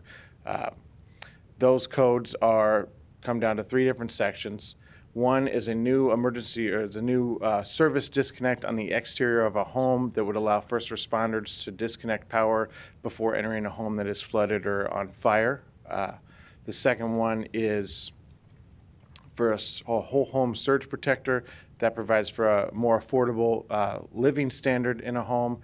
Obviously, it protects your home against surges and would protect your electronics and large appliances with digital displays from being damaged in the instance of a surge. So it's a minimal cost to save thousands on that end for those appliances. And the third is probably the most critical here, and that's a life safety code that would expand the ability to have life safety equipment on large appliances and in different areas of the home. Those are in the form of GFCI.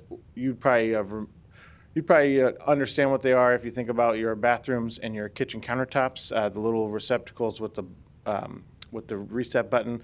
Basically, it's a smart receptacle or a smart breaker that says, the breaker would understand if someone is being electrocuted and cut power to that device. So I would like to expand that, get a full slate. I know my time's currently up, so I know we've done this before. If anybody has any questions for clarification, I'm happy to provide answers. Thank you. Thank you.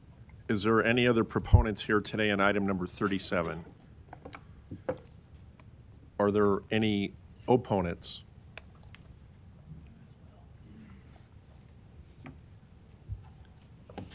Good afternoon, Nick Dolphins, 9719 Giles Road in La Vista. I'm speaking on behalf of the Metro Omaha Builders Association and its 450 members. I'm from Omaha, had a 22-year career building just in the Metro Omaha area. on the HAP committee for the city of Omaha and have the honor of serving through MOBA on the mayor's new task force for affordable housing. In my career, these code books have grown and grown. The code book we're talking about has around 1,000 pages and several thousand codes written in there. When you question one of these items in a meeting like this or a thoughtful meeting on code implementation, the response is oftentimes, what's the price of one human life? And to me, that's difficult. It implies there's one virtuous decision to make, and we all care about human life. I'm raising 3 boys. We care about the kids, we care about neighbors, but that's the type of comment to keep elected officials on their heels, to kind of stop a thoughtful conversation. But we're starting to turn a page in our country on looking at this. These codes have gone from hundreds of dollars to thousands of dollars, and now we have statistics that it's tens of thousands of dollars we're adding to these homes. And it's definitely a large item making homes less affordable. So now we have a well-documented affordability crisis, and thankfully elected officials across the country are starting to question this. The National Association of Home Builders suggests 12 amendments to this code. MOBA worked with the unicameral to come up with 8 of them. Anna, the last time we talked about this, specifically stated these 8 items are not eminently dangerous or life safety issues, in her opinion. North Carolina had 36 amendments. Utah had 10. Virginia created a task force within their state and saved $24,000 on the price of one home because they put a lot more thought into this than most of us are. 2 states have moratoriums on all code changes until 2031. So there's some really great momentum of people thinking a little bit harder than we have in the past, not conceding safety, but really digging into it. So I think Omaha has the opportunity today to do the same and run with that momentum. And I hope we look at it that way. Your time is up. Thank you. Thank you. Thank you so much.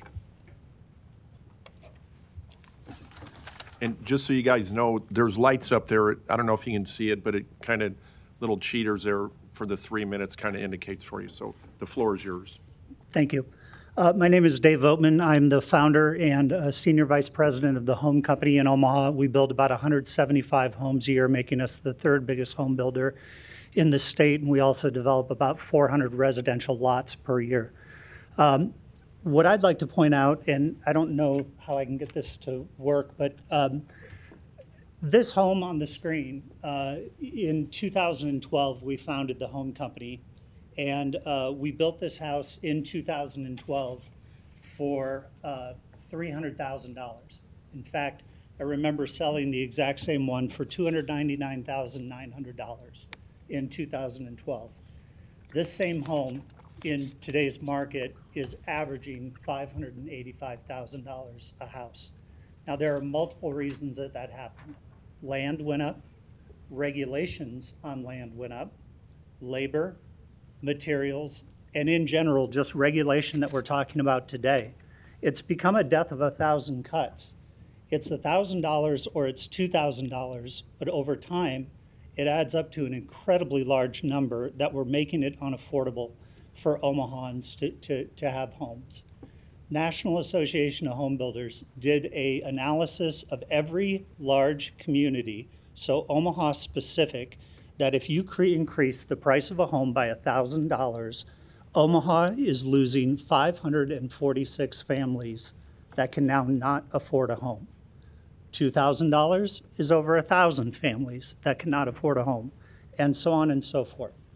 We've identified about $24,000 in regulations that have increased in just the recent past that have increased. Like Nick had said earlier, safety is very important to us. We agree with that. We build our homes safe. But what I would ask for the members of this council is that if this is a safety issue, like the proponent of it said, I would ask, once this passes, how many of you are going to go back and retrofit your homes with all of these items? I'll bet not many. And that's the important part that we want to get across is while we agree with safety, I know I'm not going back and retrofitting my homes with these 8 items. There's no point. The homes that we're building today are 100 times safer than the ones that were built even 20, 30, 40 years ago. At some point in time with this task force that they're doing with the mayor, we can talk about affordability or we can actually do something about affordability. Thank you very much. Thank you. Are there any other opponents here to speak today?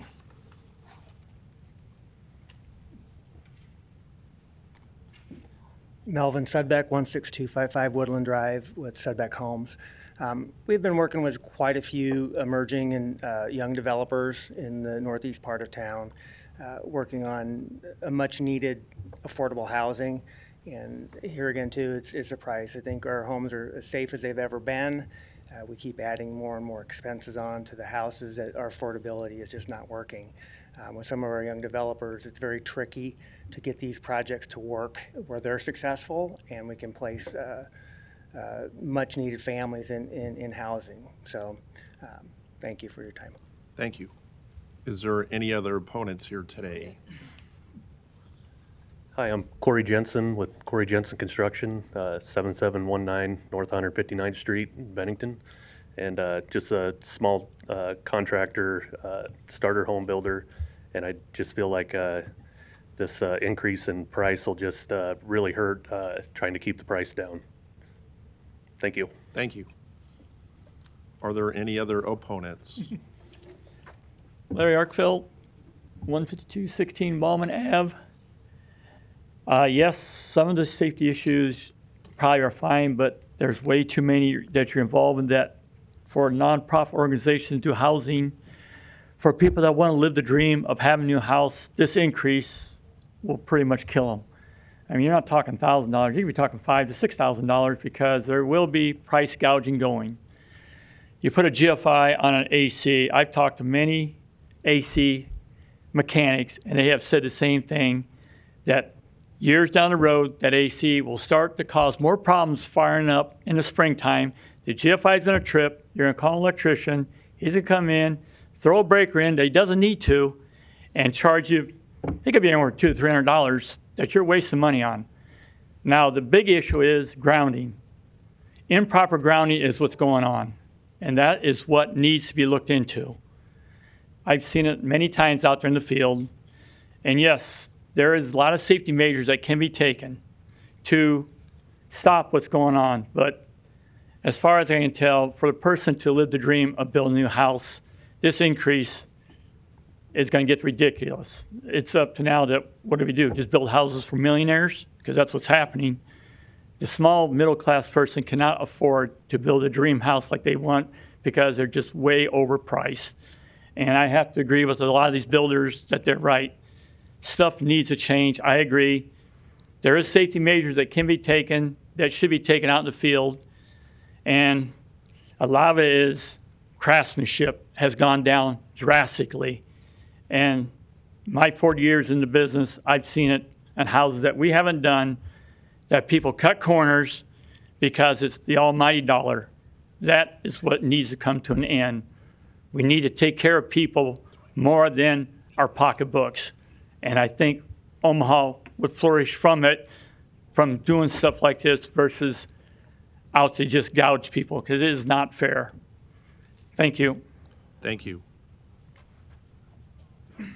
Is there any other opponents? Well, there's something I agree with. Larry Storr, 5015 Lafayette Avenue, Omaha 68132. I like the way some of them get to go slightly off topic and they're not interrupted. People like myself and Donnie seldom do. But I'm going to go off topic a little bit here because I wonder. Stay on topic, Larry, or you're going to be dismissed. Excuse me, sir. You did not interrupt anybody. You said you're going to go off topic. I'm just preempting you. Don't, please. Let me finish. Don't tell me, Larry. I'm wondering, sir. The mic is yours. If you're going to go off topic, you're going to be removed. This is really ridiculous. The floor is Why yours. don't you stand up and yell at me again like you did? I'm not yelling at you at all, Larry. This The is my floor time. yours. 3 minutes you're using. The floor is yours. May I speak?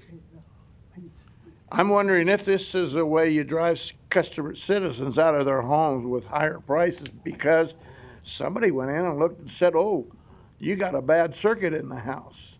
Here's what you're going to get fined if you don't fix it. Is that how we get all these vacant homes that are being broken into because people moved out? Windows broken into and boarded up? Mr. Harding, just look at the Mega Saver on Hamilton Street. You're off topic, and Northwest Larry. Radio. You're and off drive topic. that area. Larry, you're and off your, topic. Your Please area. cut the mic. You'll see what I'm talking about. You're off topic, please. Thank you. Vacant homes. Well, Thank thank you. you very much. This is Thank very you. nice of you. Very nice of you.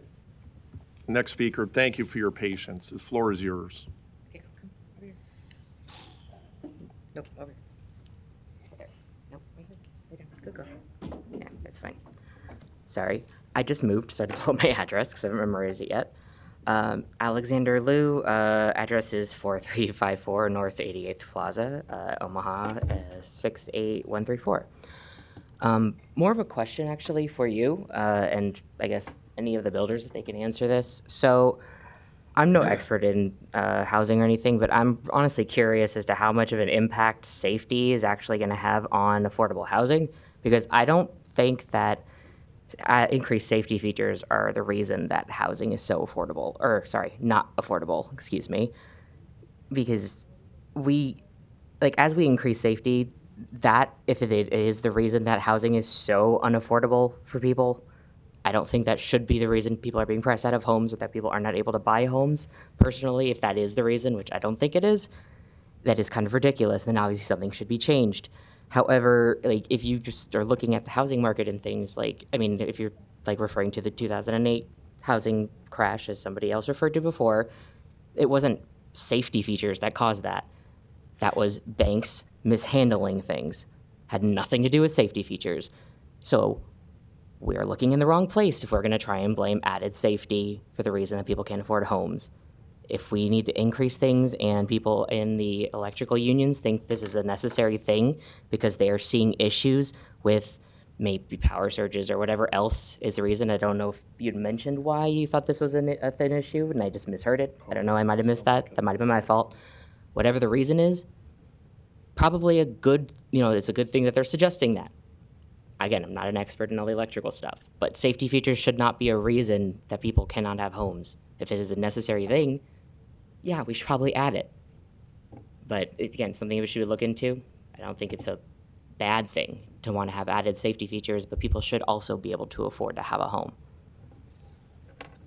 Thank you. And just for the record, this is an opposition right now, or are you an opponent? Like I said, I'm not against having it. It says more like the question is I don't understand why this should be a contentious issue, and I was more asking the experts here, like I said, on either side, because I'm not an expert in this field, and I'd like it to be answered by whoever thinks they can answer that. Okay, thank you. Is there any other opponents here today?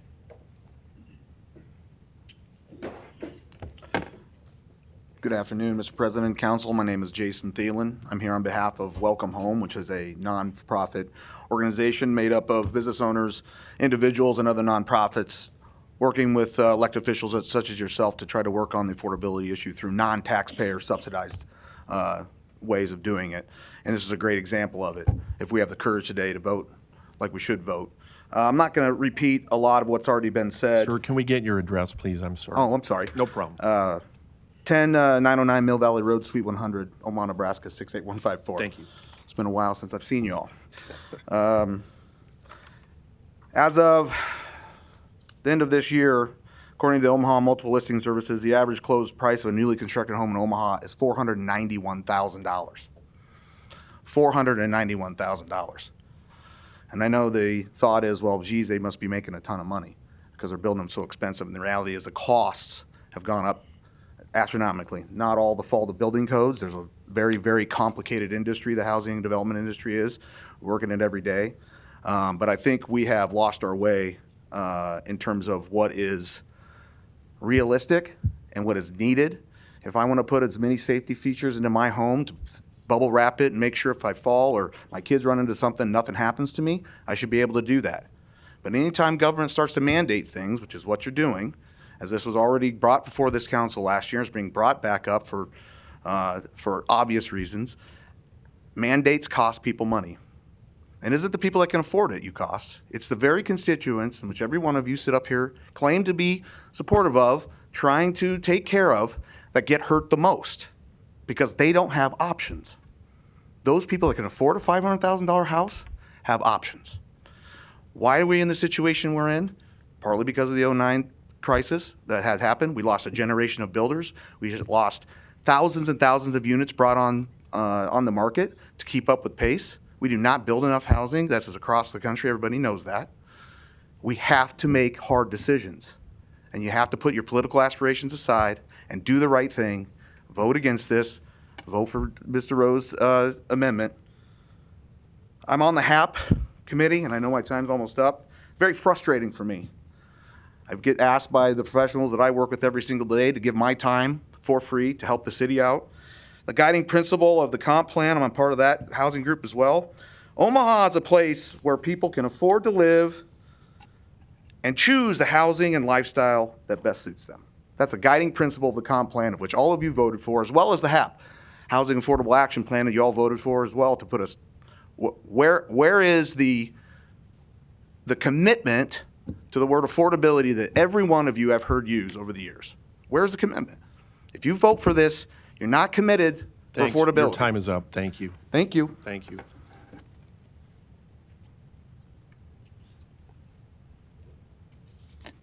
Hello, Mark Stadola, owner of Charleston Homes, 19211 Grand Avenue Circle, Omaha, Nebraska, 68022. I've been in this home building industry for almost 40 years. For 30 years, I've worked with the city of Omaha, going back with Jay Davis. Many of you know Jay Davis. Worked on many code committees with him as we reviewed codes over the years. IBEW came up here as a proponent, talked about electrical industry safer. We all want this industry safer. We've instituted many codes over the years to make it safer. I've gone out with Jay Davis with different city officials after tornadoes. The most recent one a year and a half ago in Elkhorn affected one of my communities, and we're trying to figure out how can we make things safer. These 8 items that are amended out aren't part of that group. You have at the state level, they've amended it out. Every jurisdiction around Omaha has accepted that. Bellevue, Papillion, Gretna, Douglas County, all of their experts have said the state's doing the right thing. Your own experts, Anna Bezboyosny, Mike Boverdine, we've met with, we've talked to them. Anna spoke with you last time this was up and said, leave it the way it is. These are your experts, okay? Having worked so many years with Jay Davis and going back and working with Anna, it's always been about life safety, the integrity of the home. 2 of the most expensive issues here, we talked about the safety of the firefighters. The firefighters can disconnect the meter right now, as it is. It's simple for them to do. I'm not going to explain it because I don't want everybody to know how to do it. But if you do it this way and put that disconnect, a 5-year-old will be able to go up and shut the power off to your home. People will put a lock on it. Adding a 50 amp to a carport. We currently have that option. Less than 5% of the people choose that option. Okay, explain to me, you guys talk a lot about why we're doing different things with these soccer fields, why it's smart. Please tell me why life safety, it's important to put a 50 amp in a garage. Why? Thank you. Thank you.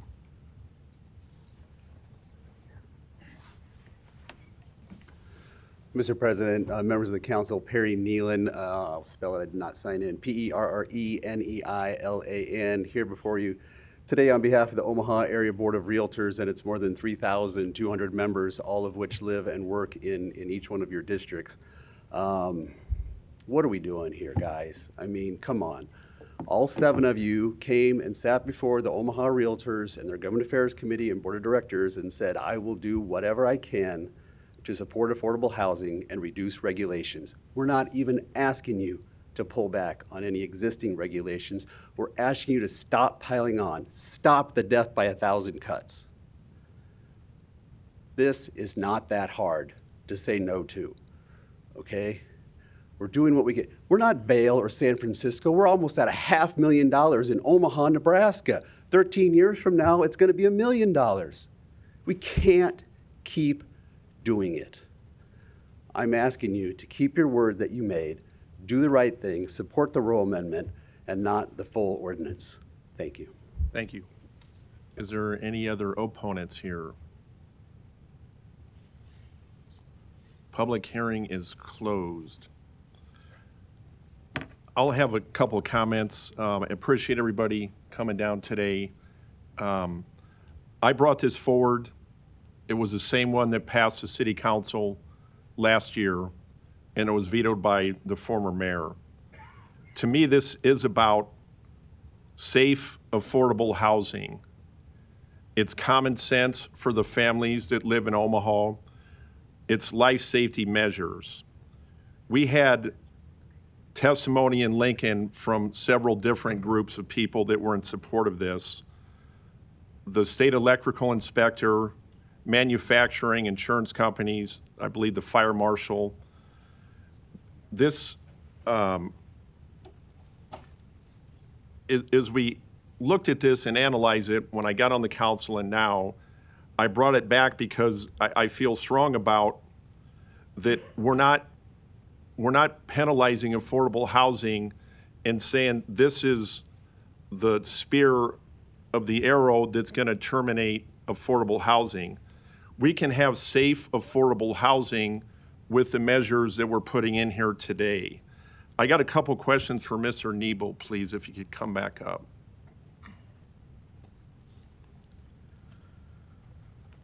Yes, sir.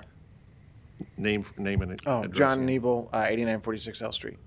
Mr. Nebel, how many states in the country have what we have before us here today? Is this something new? No.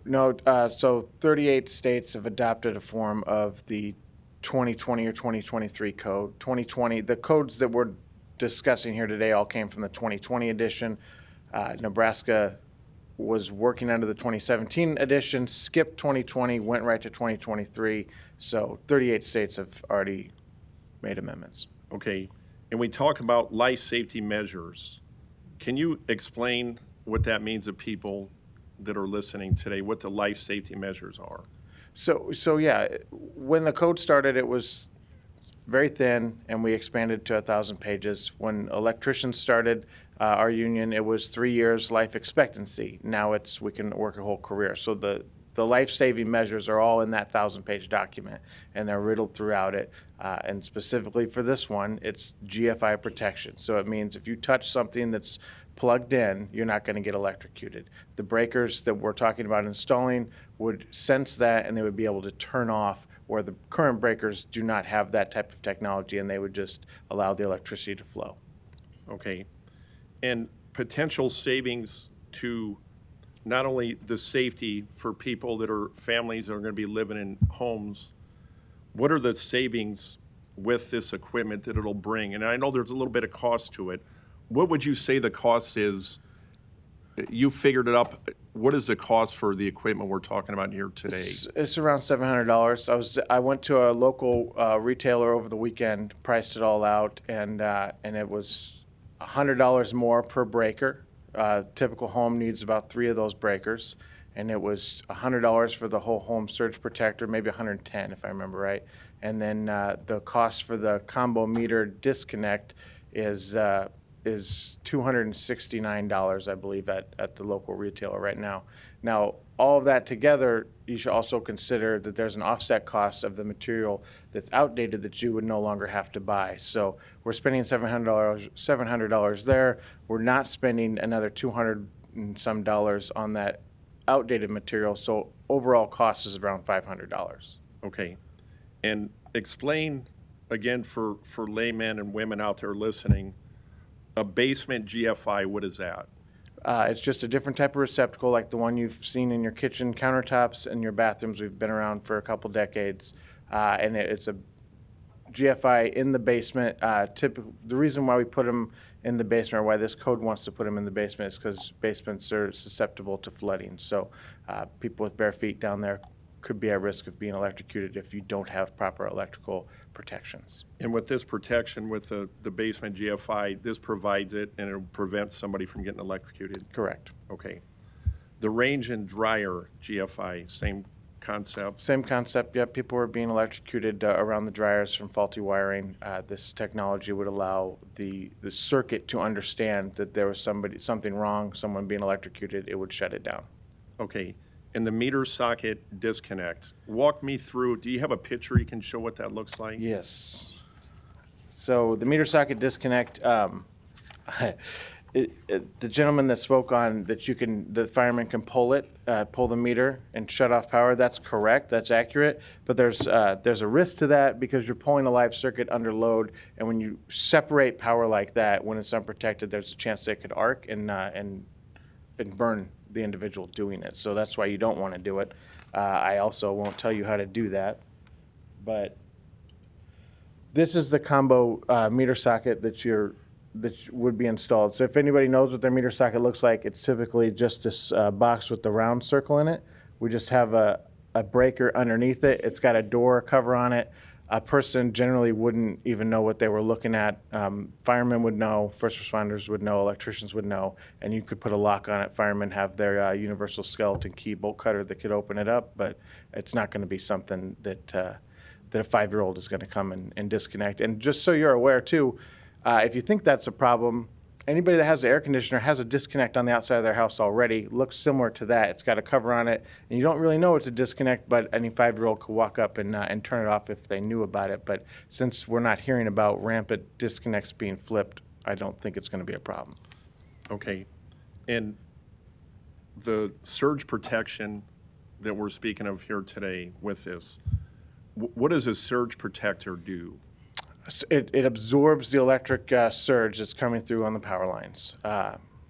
What it would do, it would take the hit, so the electronic boards in your microwaves, your ranges, your fridges anymore, any computer, anything that has a chip board in it is susceptible to these surges. So it would absorb the hit so those devices wouldn't take it and wouldn't need to be replaced.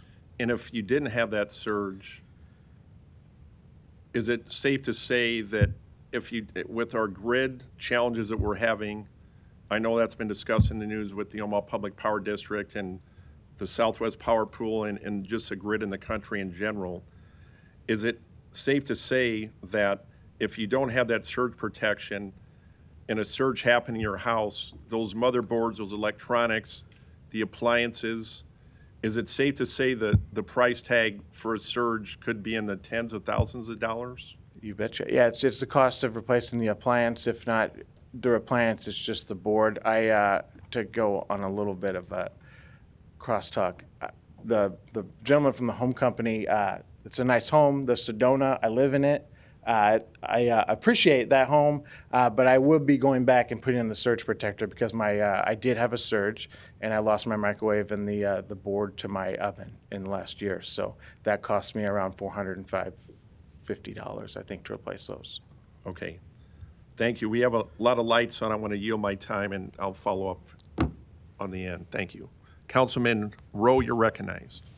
Thank you, Mr. President. I did have a couple of questions.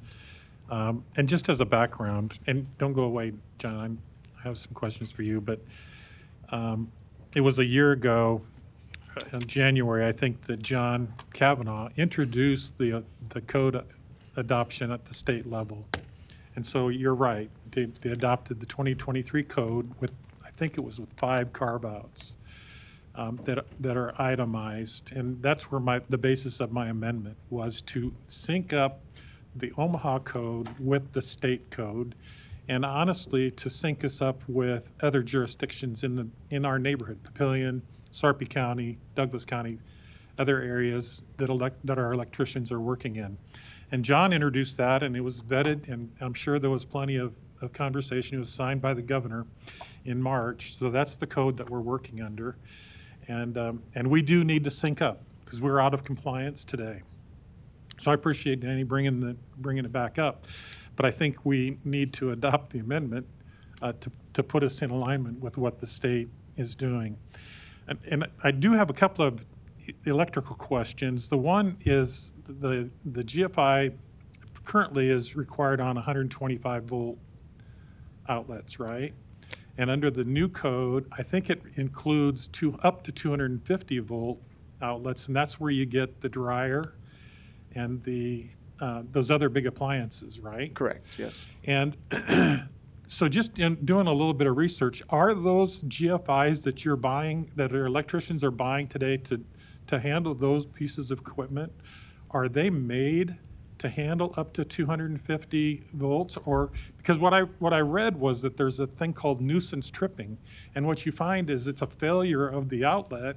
It's not necessarily an issue with the appliance that's going to shock somebody. It's a failure of the outlet. Does that make sense? I've heard of it. Yeah, so the GFIs, when they originally came out, it was just for 120 volt, so it was like a regular plug-in thing, and the idea was those are things that everyone's going to be able to plug into. The bigger equipment has a different style of plug. People generally don't plug into those unless they have that type of equipment. So that was where the separation was. We spent a couple decades working with it. We heard about nuisance tripping. I was in the field for 20 years, and I never dealt with a nuisance trip. It was always a faulty piece of equipment. It was like the GFI it just goes bad and doesn't reset. It doesn't generally just have a nuisance tripping, but it has been something I've heard in the industry. I think some of the manufacturers in the industry asked for kind of a moratorium on it until later in 2026 so that they could develop a product that would work in that case. But I don't think they're there yet. I think that's why we're seeing the failure.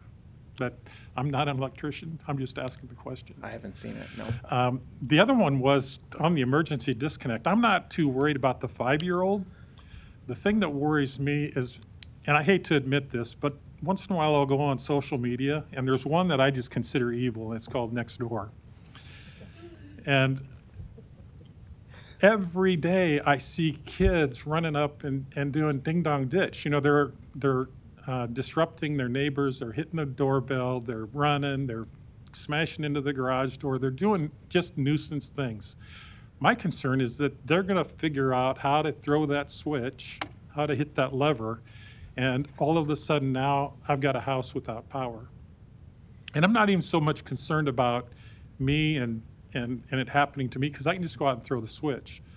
But, you know, if my mom, who lives in Lincoln, or if she had lived in Omaha and wanted to go spend 3 months in Florida, and somebody came by and hit that switch, now we have a serious problem. There's a serious problem because there's nobody there to know it. And water pipes freeze. There's all sorts of bad things that happen. It's the 15-year-old that I'm worried about, not the 5-year-old or the 14-year-old or the 12-year-old. Yeah, I think the cover with the little hole there, that's a lock mechanism, so you can padlock it and you won't have that problem. Well, that's the craziest argument I've heard all day. And I'm just trying to be honest, being transparent. Why would I put a lock on something that the fire department's going to have to cut off if the intent is for them to quickly be able to disconnect the power? I just don't follow that reasoning. Otherwise, they need to, like, if they don't want to risk themselves by pulling the meter and creating an arc, they would wait for utility to come and do it. So you're waiting for some other professional to come and disconnect it. Instead, you just have to cut a lock and you can open it and disconnect it. Okay.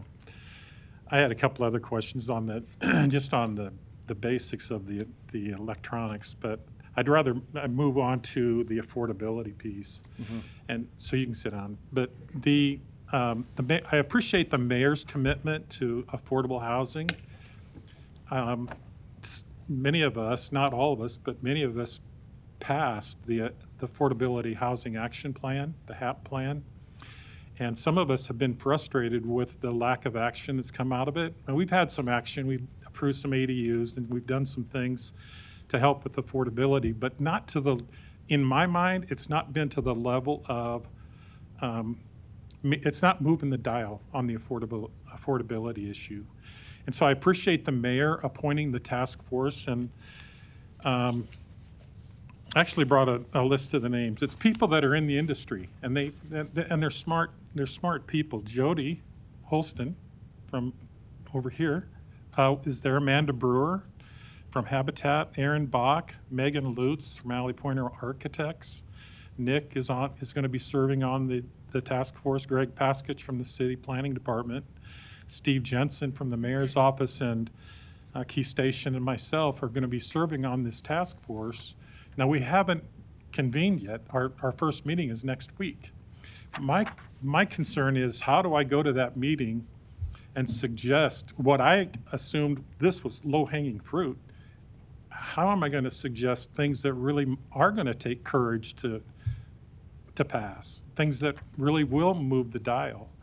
I'm not sure how I'm going to handle that meeting, but I do appreciate, at least with that smaller group, I think we have an opportunity to make a difference, and I hope that we can make a difference. And I hope the council, because as you said, or as I heard, all 7 of us, it's important to all of us. We want to see more housing built. We know how important that is. So anyway, I'm going to support the amendment, clearly, and I'd appreciate everybody's support in a couple of weeks.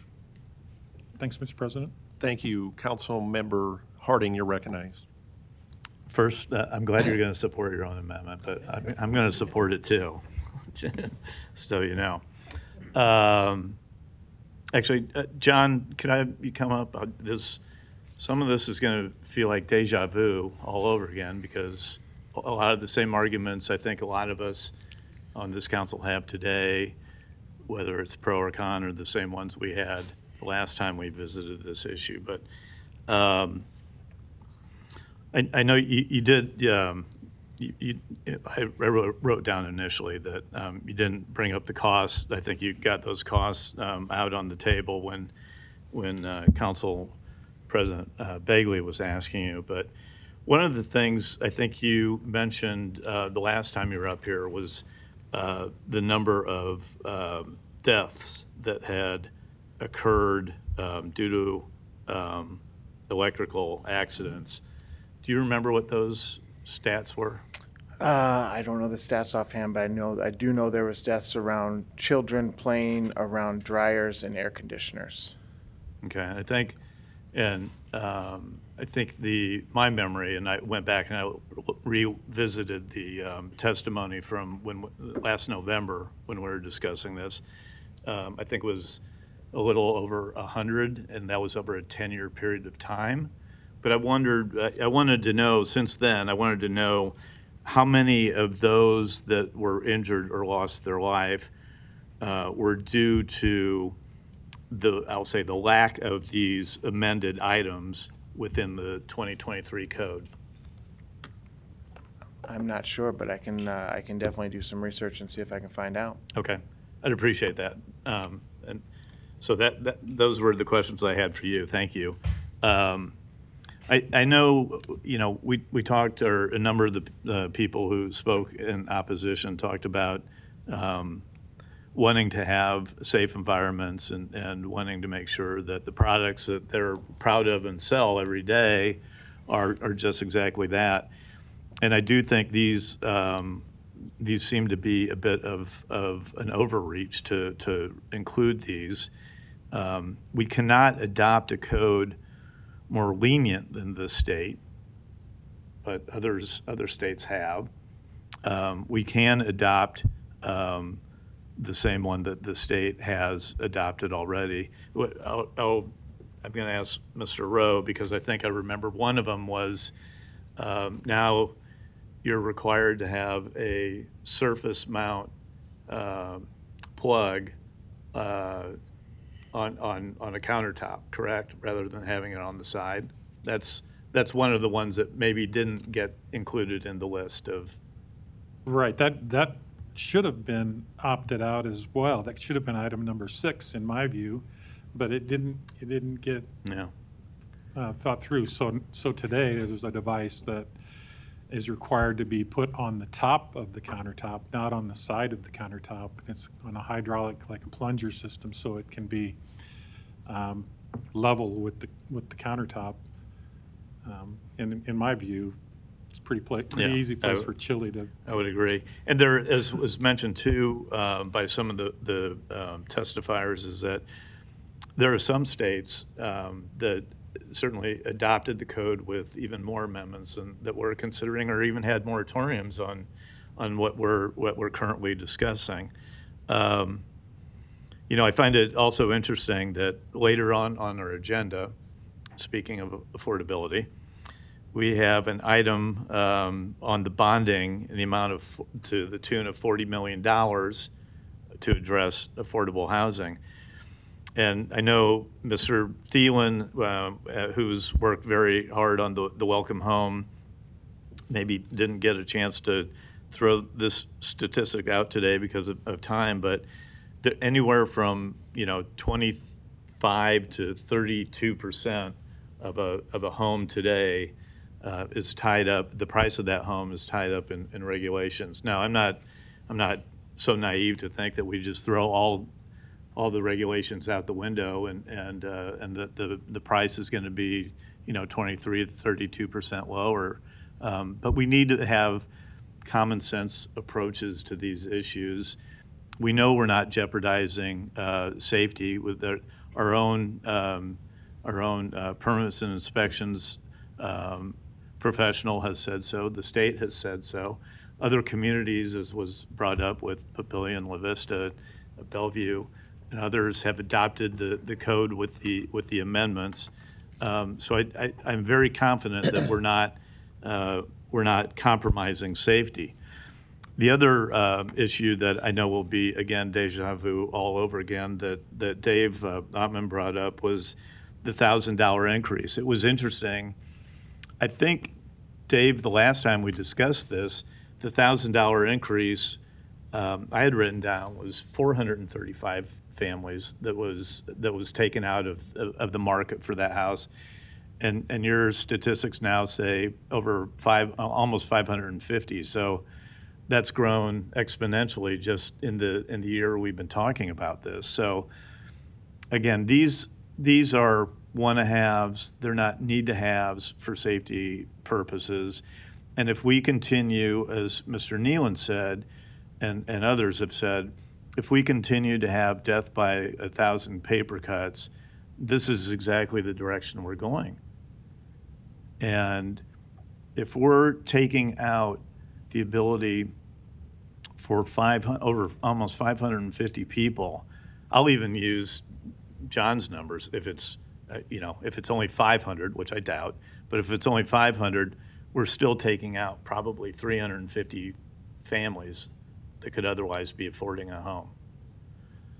These are reasonable, not safety threatening amendments. The state has adopted them.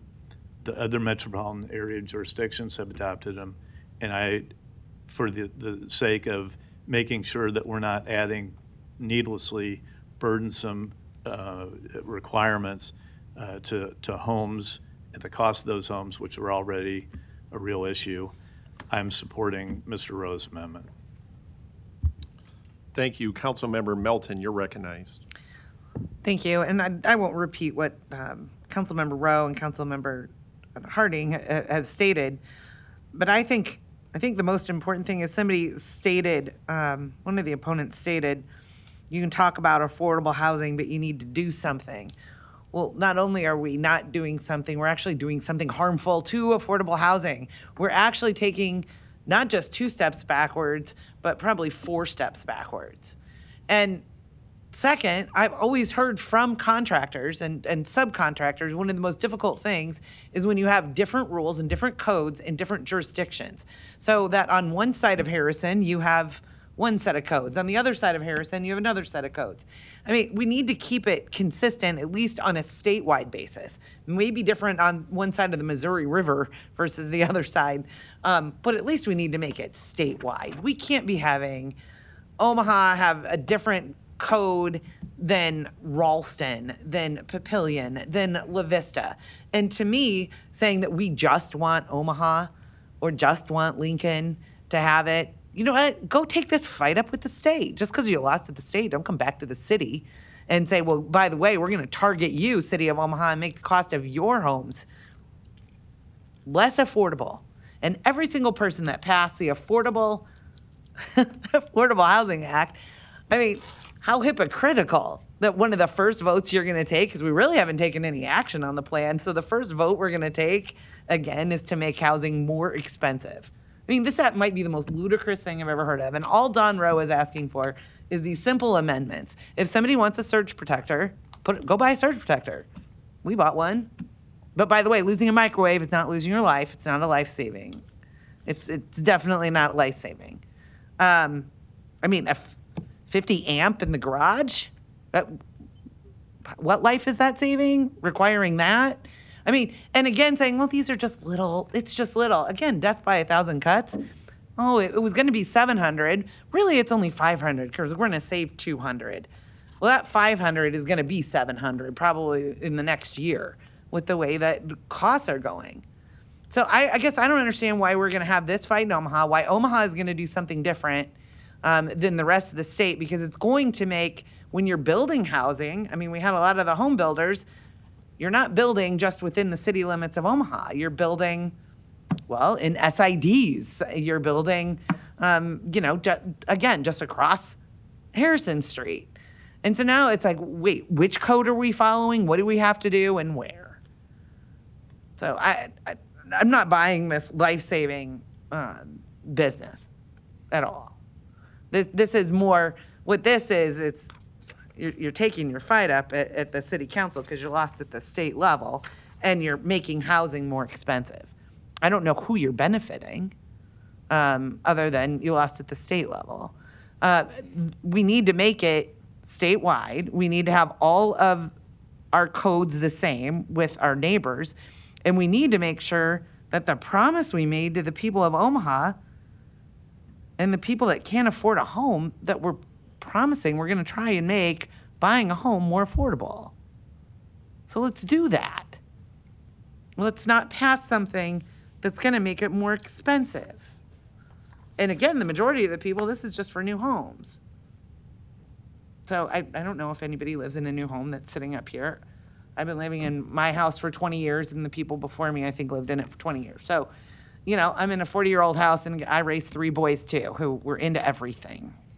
And, if something was going to happen, it probably would happen to one of my boys. Somehow they made it through. Our house, I consider it pretty safe. And I, again, agree with Don with TikTok challenges. I don't know that we need to make anything more open to kids, and not 5-year-olds. I would say I'm more worried about the 15-year-olds who can come around and turn off the power in our houses.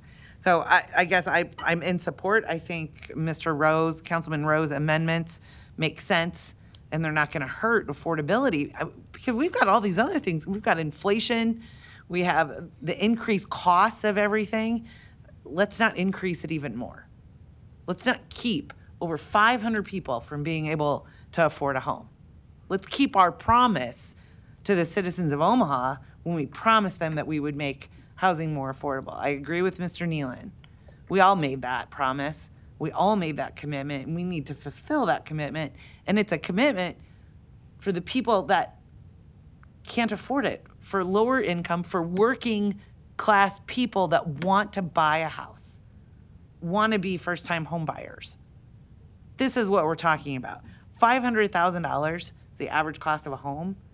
Absolutely ridiculous. I could have never afforded that when I bought my first home. Bought my first home, it was $135,000. And that was, I don't know, in 2001. Let's keep our commitment to people and keep our commitment to making housing affordable. Thank you. Thank you. Councilmember Goodwin, you're recognized. Thank you, Mr. President. I do appreciate hearing all the arguments today.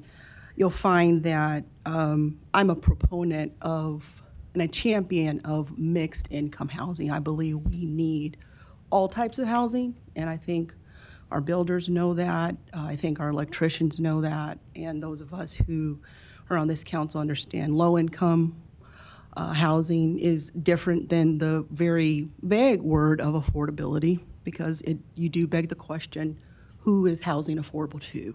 You're then starting talking about people's various income, and then affordability to me may mean something different to the next person. I find it interesting today that we don't have the folks who actually, let's just say the organizations that build affordable housing, they're not here today.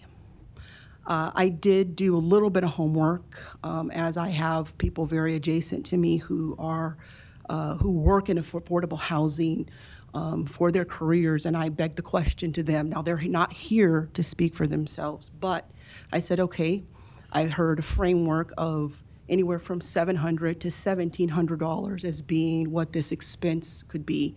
And I said, does that change the cost of affordability for, in my district, a new build runs about $300,000. So when you're looking at a house that costs that much, does safety, okay, comparing to that cost adjustment really change the affordability factor? And the folks that I asked said no. Now, they're not here to speak for themselves. I'm not going to, mention the organizations, the local organizations that they work for. I'm also going to beg the question, or maybe make the point, because the word hypocrisy was used. My colleagues here did not vote for the poverty elimination plan, but then would beg and use the word hypocrite if we choose not to support, the amendment. And I would say that if we're looking at it at its face, and we're using the word affordable, that we'd also be supporting the poverty elimination plan, and it wasn't supported. And so I'm just going to throw that out there since the word hypocrite was used. I think what I found as I did my research was that folks said, you know what? No one wants housing to simply be unaffordable. But for those who are truly low income, and I represent one of the poorest zip codes in the state, that they also don't want to sacrifice safety. I appreciate our expert here in the electrician field that would give us that insight. And I think that they are the experts. They're the ones, I know we have the builders, but these are the electricians telling us that this is the upgrade we need. And so those are my thoughts around this. Definitely a champion of low-income housing, affordable housing, mixed income housing, market rate housing, luxury housing, and guess what? I actually have that all in my district. But I think there's a balance here we can strike, and so those are my thoughts and comments as I look to support this upgrade when it comes to vote. Thank you. Thank you. Seeing no further lights.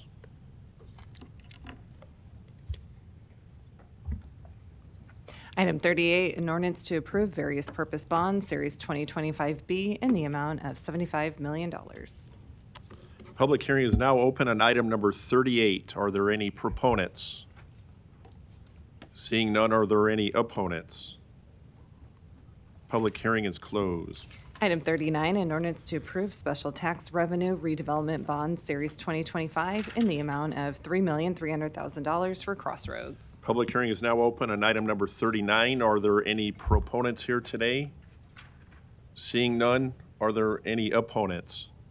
Public hearing is closed. Item 40, an ordinance to approve a lease purchase agreement with the City of Omaha Public Facilities Corporation in the amount of $37 million for the Midtown and UNMC parking garages. Public hearing is now open on item number 40. Are there any proponents here? Seeing none, are there any opponents? Public hearing is closed. Item 41, an ordinance to approve lease purchase agreement with the City of Omaha Public Facilities Corporation in the amount of $65 million for Tranquility Park. Public hearing is now open on item number 41. Are there any proponents?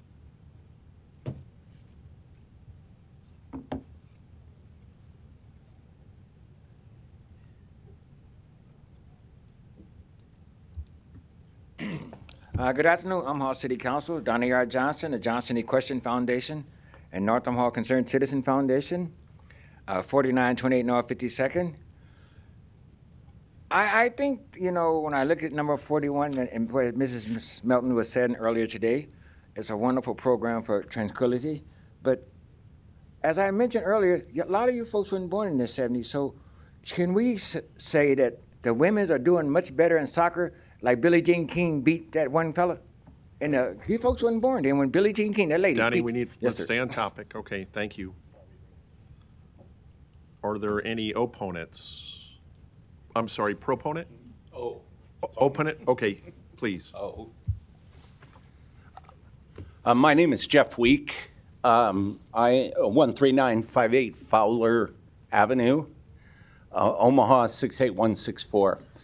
I want to just start my comments as I was hesitant about opponents or proponents. I want tranquility probably more than anything that you can even know to get done. Tranquility, when I helped Brett Lidstrom get the turnback, Pete, thanks for saying nice things about the turnback, because that was my bill. That was the law I wrote and continue to amend over time to make it usable by all of these projects. So I'm really proud to hear the City of Omaha seeing the value of that and taking advantage of a tool that the state has provided. So thank you for that. I want to start with that. But you have a bond here that's $65 million, and I know that the total bond is not the value of the project is 54, 56, somewhere in there, million for 12 soccer fields. That's way too much. I mean, when I was working on this project, I had the whole project, including new fields at Kelly, at $38.8 million. And I just have to tell you guys that it's sad to see the escalation, which isn't real, because, I mean, basically it's flat work all the way across. And I know the project or the park has gotten flooded, and there's issues with some of that work that needed to be done. But because the sewer issue is not part of this, the 120 to 124th on 4th Street is not part of this. The idea that we're paying $54 million basically, bonding 65 to get 12 soccer fields is terrible. I mean, I'm pricing them up. I'm a consultant. I do youth sports all day long. And each soccer field that I've done recently has been $1 million, full in with lights and everything. So the idea we're doing 12 for $54 million, I can't comprehend. So I hope you will take a pause before you say, yeah, bonded at 65 when ultimately it shouldn't cost that much. Thank you. I'll take any questions. Thank you. Are there any other opponents here today? Oh, I'm sorry. It's okay. Public hearing is closed. Item 42, an ordinance to approve the redevelopment project revenue bonds in the amount of $40 million for affordable housing urban core. A's communication opposition. The public hearing is now open on item number 42. Are there proponents here today? Ms. Taylor, good afternoon. Good afternoon, Jennifer Taylor, City Law Department. I always supportive of all of the city's bond efforts. I'm only speaking specifically on this one because when we had our previous hearings on this matter, I had promised Council Melton as well as the rest of you that I would identify the portions of this ordinance that gave you the comfort that this would be a subordinate bond issuance. So I just wanted to, if you'll indulge me for a couple of seconds, I will identify for you those provisions in this ordinance. Specifically, the revenues that are being pledged for this bond issuance are those revenues, quote, not required to pay debt service on existing or future bonds issued by the city or the City of Omaha Public Facilities Corporation used to fund the modern streetcar system, or not required to establish an annual reserve of $3 million for debt service. So these bonds and the payment of this bond is actually subordinate to any existing and any future bonds that are issued by the city, authorized by this council to pay for the streetcar project, as well as a $3 million debt reserve. So that has been agreed to by the purchaser. Furthermore, it does state in the documents it's a 1% interest rate that doesn't begin to accrue until December 1st, 2031. And just for boots and suspenders, there are 4 other sections that also state that this is non-recourse to the city. So you'll find sections 3.2, 3.3, 5.2, 6.3, and 7.1 all say that this is in secondary priority and not a debt of the city. I can read them all to you. I can send it to you later, but I just wanted to let you know that that's in there.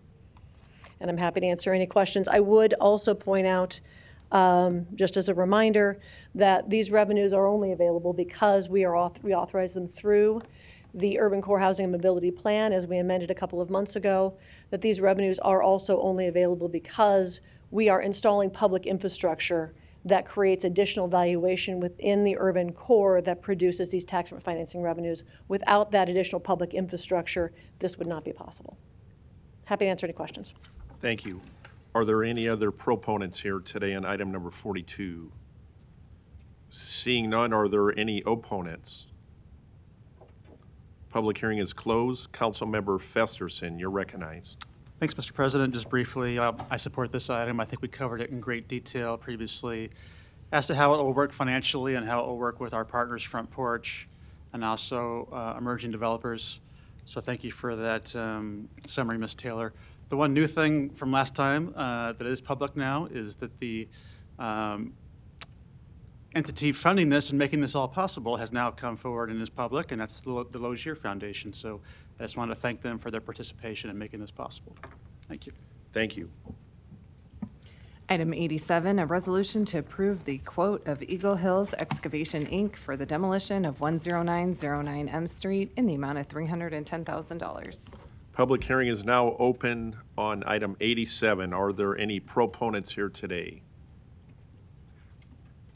Seeing none, are there any opponents? Oh, I beg your pardon. We have a proponent by Zoom today. Okay, opponents? All right. You can tell it's late in the day. We have an opponent by Zoom. The floor is yours. Can you hear me? Yes, I can. Can you guys hear me? We can hear you just fine. Thank you. My name's Adam Smith. I'm here on behalf of Newport Blue Impact with the owner of the property at 10909 M Street. And I really just wanted to introduce myself. Thank you guys for hearing me today. I just found out about this yesterday that the property's up for demolition. I know it's been discussed, but now it's up for demolition. And really, I just want to express what we've been trying to do and what's been going on at that property. We're a lender. We lent to somebody who was supposed to fix up the property, which they didn't. They ended up taking the money and running, and we ended up taking it back, I think, late last year in the winter time. So I've been trying to keep up the property best that I can. Obviously, I'm not in the area, but we want to express that my main focus is to try and secure the property, take care of it. In the meantime, pushing forward actions like the rezoning so that we can market the property, sell it to somebody, or work with somebody who, one, has the capability and the willingness to restore it or bring it, to a usable fashion. Right now, it's obviously not that. I know security has been an issue. We didn't know, but the fence got taken down because the previous owner was renting it. We did not know that, and someone came, or the owner of the fence came and took it down. So I've actually got American Fence Company lined up. They were out there yesterday putting in new posts to put up the new fence so that once they get the new fence up, we can then go back and reboard the property, secure it, and try to take care of it. We have every step of the way tried to work with the city and work with code enforcement and work with whoever we need to in order to get this to get the property under control. So I just wanted to express that, you know, I'm trying to stop this from getting demolished. That's the last thing that we need right now. But I'm sorry, I wasn't super prepared because I've never done this before. And, you know, I found out late last evening that this is going on. So I'm not asking you guys to throw out the idea, but I am asking for a little bit more time, maybe a postponement of the order. I don't know. I don't know if that can even be done. But like I said, the fence was going in yesterday. Those guys, I called them off today, so nobody showed up to work today because obviously if it's going to get torn down, we don't need to be putting up a fence. But I've also been working with our security company. So we hired a security company that comes by and they do regular Mr. visits. Smith, your 3-minute time limit is up. Thank you Oh, okay. for Thank zooming in and for your patience today. Thank you. Yeah, thank you. Are there any other opponents? Good evening, Omaha City Council, Donnie R. Johnson, the Johnson Question Foundation, North Omaha Concerned Citizen Foundation, 4928 North 52nd Street. I'd like to ask the council, have you noticed since the 1950s that we had the terminology, you can't sue City Hall, but it has changed. You can actually sue City Hall now. Are there any other opponents here on item number 87? Seeing none, public hearing is closed. Councilmember Rowe, you're recognized. Thank you, Mr. President. This is in District 5. It's in a high-profile area. It's 10909 M Street is the street parallel to L Street, which is US Highway 275. So there are literally thousands of cars drive by there. And for 4 years, I'm going to say it's probably been for 8 to 10 years, the people that have been driving by have seen a nuisance property. It's a property that is in disrepair, that is wide open to people coming in and out for who knows what kind of activities. It's a graffiti that, you know, a lot of it I don't understand. You can call me a boomer, which is fine. But some of it I don't understand. Some of it I do understand, and it is offensive. And we just desperately need to take action on this property. I had conversations with Adam, and I appreciate his willingness to take my call, and we've been able to talk. But you know, my patience is kind of drawn thin, and so I'm appreciative of the planning department and the mayor, and Steve with the finance department, finding a creative way to take care of this nuisance property, and I think we should move forward with the demolition. Thank you. Councilmember Harding, you're recognized. Thank you. I would agree with Mr. Rowe. I think this property has been a nuisance for too long. The amount to raise the building is, I think, extremely reasonable. And if Mr. Smith or the ownership group were interested in, with the rezoning, I think to have the demolition take place would only add, if you calculate that back into your pro forma, it's only $1.80 per square foot. I think with the rezoning that you have with that, and $1.80 per square foot to that's spread over the whole 4 acres. So the value that I think you would get from that would actually be in your favor when you went to go market this with the new zoning on it. Thank you. There are no further lights. We had a motion. I'm sorry, Councilmember Melton, you're recognized. Well, and I'm just curious, Mr. Smith, how long has your company had control over the property? I believe we took it back last year in December. So maybe December of 2023.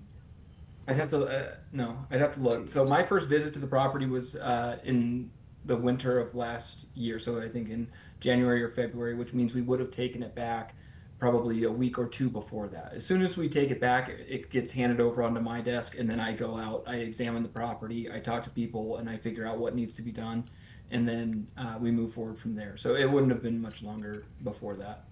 So It's you been have, about a year. but you haven't had anyone local then here making sure that the property is being maintained. Okay, I heard you Yes. lived out of town. Yes, I live out of town. So we've been in contact with code enforcement. So they've asked us to do some things. So they asked us to clean up the landscaping, clean up the parking lot, to board up the building, to fix up the fence. And we also got a security company to come and visit the property every 12 hours. But When was we that? don't have, sorry? When did you get the security company? Probably, I'd like to say 6 months ago, maybe April of this year, April or June. Okay, well, because I'm not, I think there have been people there. There have been people, I mean, it's been a problem property, so I'm not Yes, sure that they're the not- security people were necessarily efficient, or maybe they weren't doing their job. I think, well, what they do is they do a lap around the property. If they see anybody, they ask them to leave. They're obviously not law enforcement, so they don't have law enforcement authority. But really, it's more of a deterrent. And hopefully, when someone's there, they ask them to leave, and they do go. And they give us updates every day. Like I said, twice a day, they give us updates of what's going on, and we try to act as fast as we can when something is going on. If there's, if we need to call the police, or if they broke down the fence again, then we'll get someone out there to fix the fence, or if they broke down a door or ripped off some more of the plywood that we used to board up, then we immediately get to working on somebody to get that out. But ever since the fence got tore down from whoever the previous owner of the fence was, obviously things have gotten a little bit out of control. So that's why I had American Fence out there, and like I said, they were working on it yesterday. They have most of the posts in already, but obviously they're not going to be moving forward if the building's going to get torn down. Okay, thank you. Yeah, it has been. I mean, the condition of the property and what's been going on that property has been out of control for some time now. So, and I think I'm going to support Mr. Rowe in this, because I know he's talked to me about it for a couple years, and I know he hears about it. I mean, literally weekly, if not daily, from the people that have businesses or live around this hotel. So I think it's not like we just had a problem over the last couple weeks and Councilman Rose decided that, enough's enough. I mean, this has been years coming. So that's why I'm going to have to support the demo. And I think I would agree with Councilman Harding. When I saw the cost of this demo, I actually thought it was fairly low for the size of the building. Not really my area, but it seemed kind of low. So hopefully you'll be able to sell this land, recoup your money for the business you work for, and we'll get somebody that will be able to redevelop this land with something a lot better than what the people around it have had to live with over the last couple of years. But thank you. Thank you. We had a motion and a, oh, I'm sorry. I probably knew that was coming. We had a motion and a second. No further lights. Roll call. Festerson. Yes. Goodwin. Harding. Yes. Hug. Melton. Rowe. Mr. President. Aye. Motion passed 7-0. Non-action items 43 through 84, do not require public hearing or city council consideration at this meeting, but will be placed on a future agenda for public hearing and/or vote. The reason for non-action is noted after the item on the agenda, as well as the date the item is expected to appear on agenda for consideration. Okay. Second. Motion adjourn. Roll call. Festerson. Goodwin. Harding. Hug. Melton. Rowe. Mr. President. Aye. Motion passed 7-0. Meeting is adjourned at 4:43.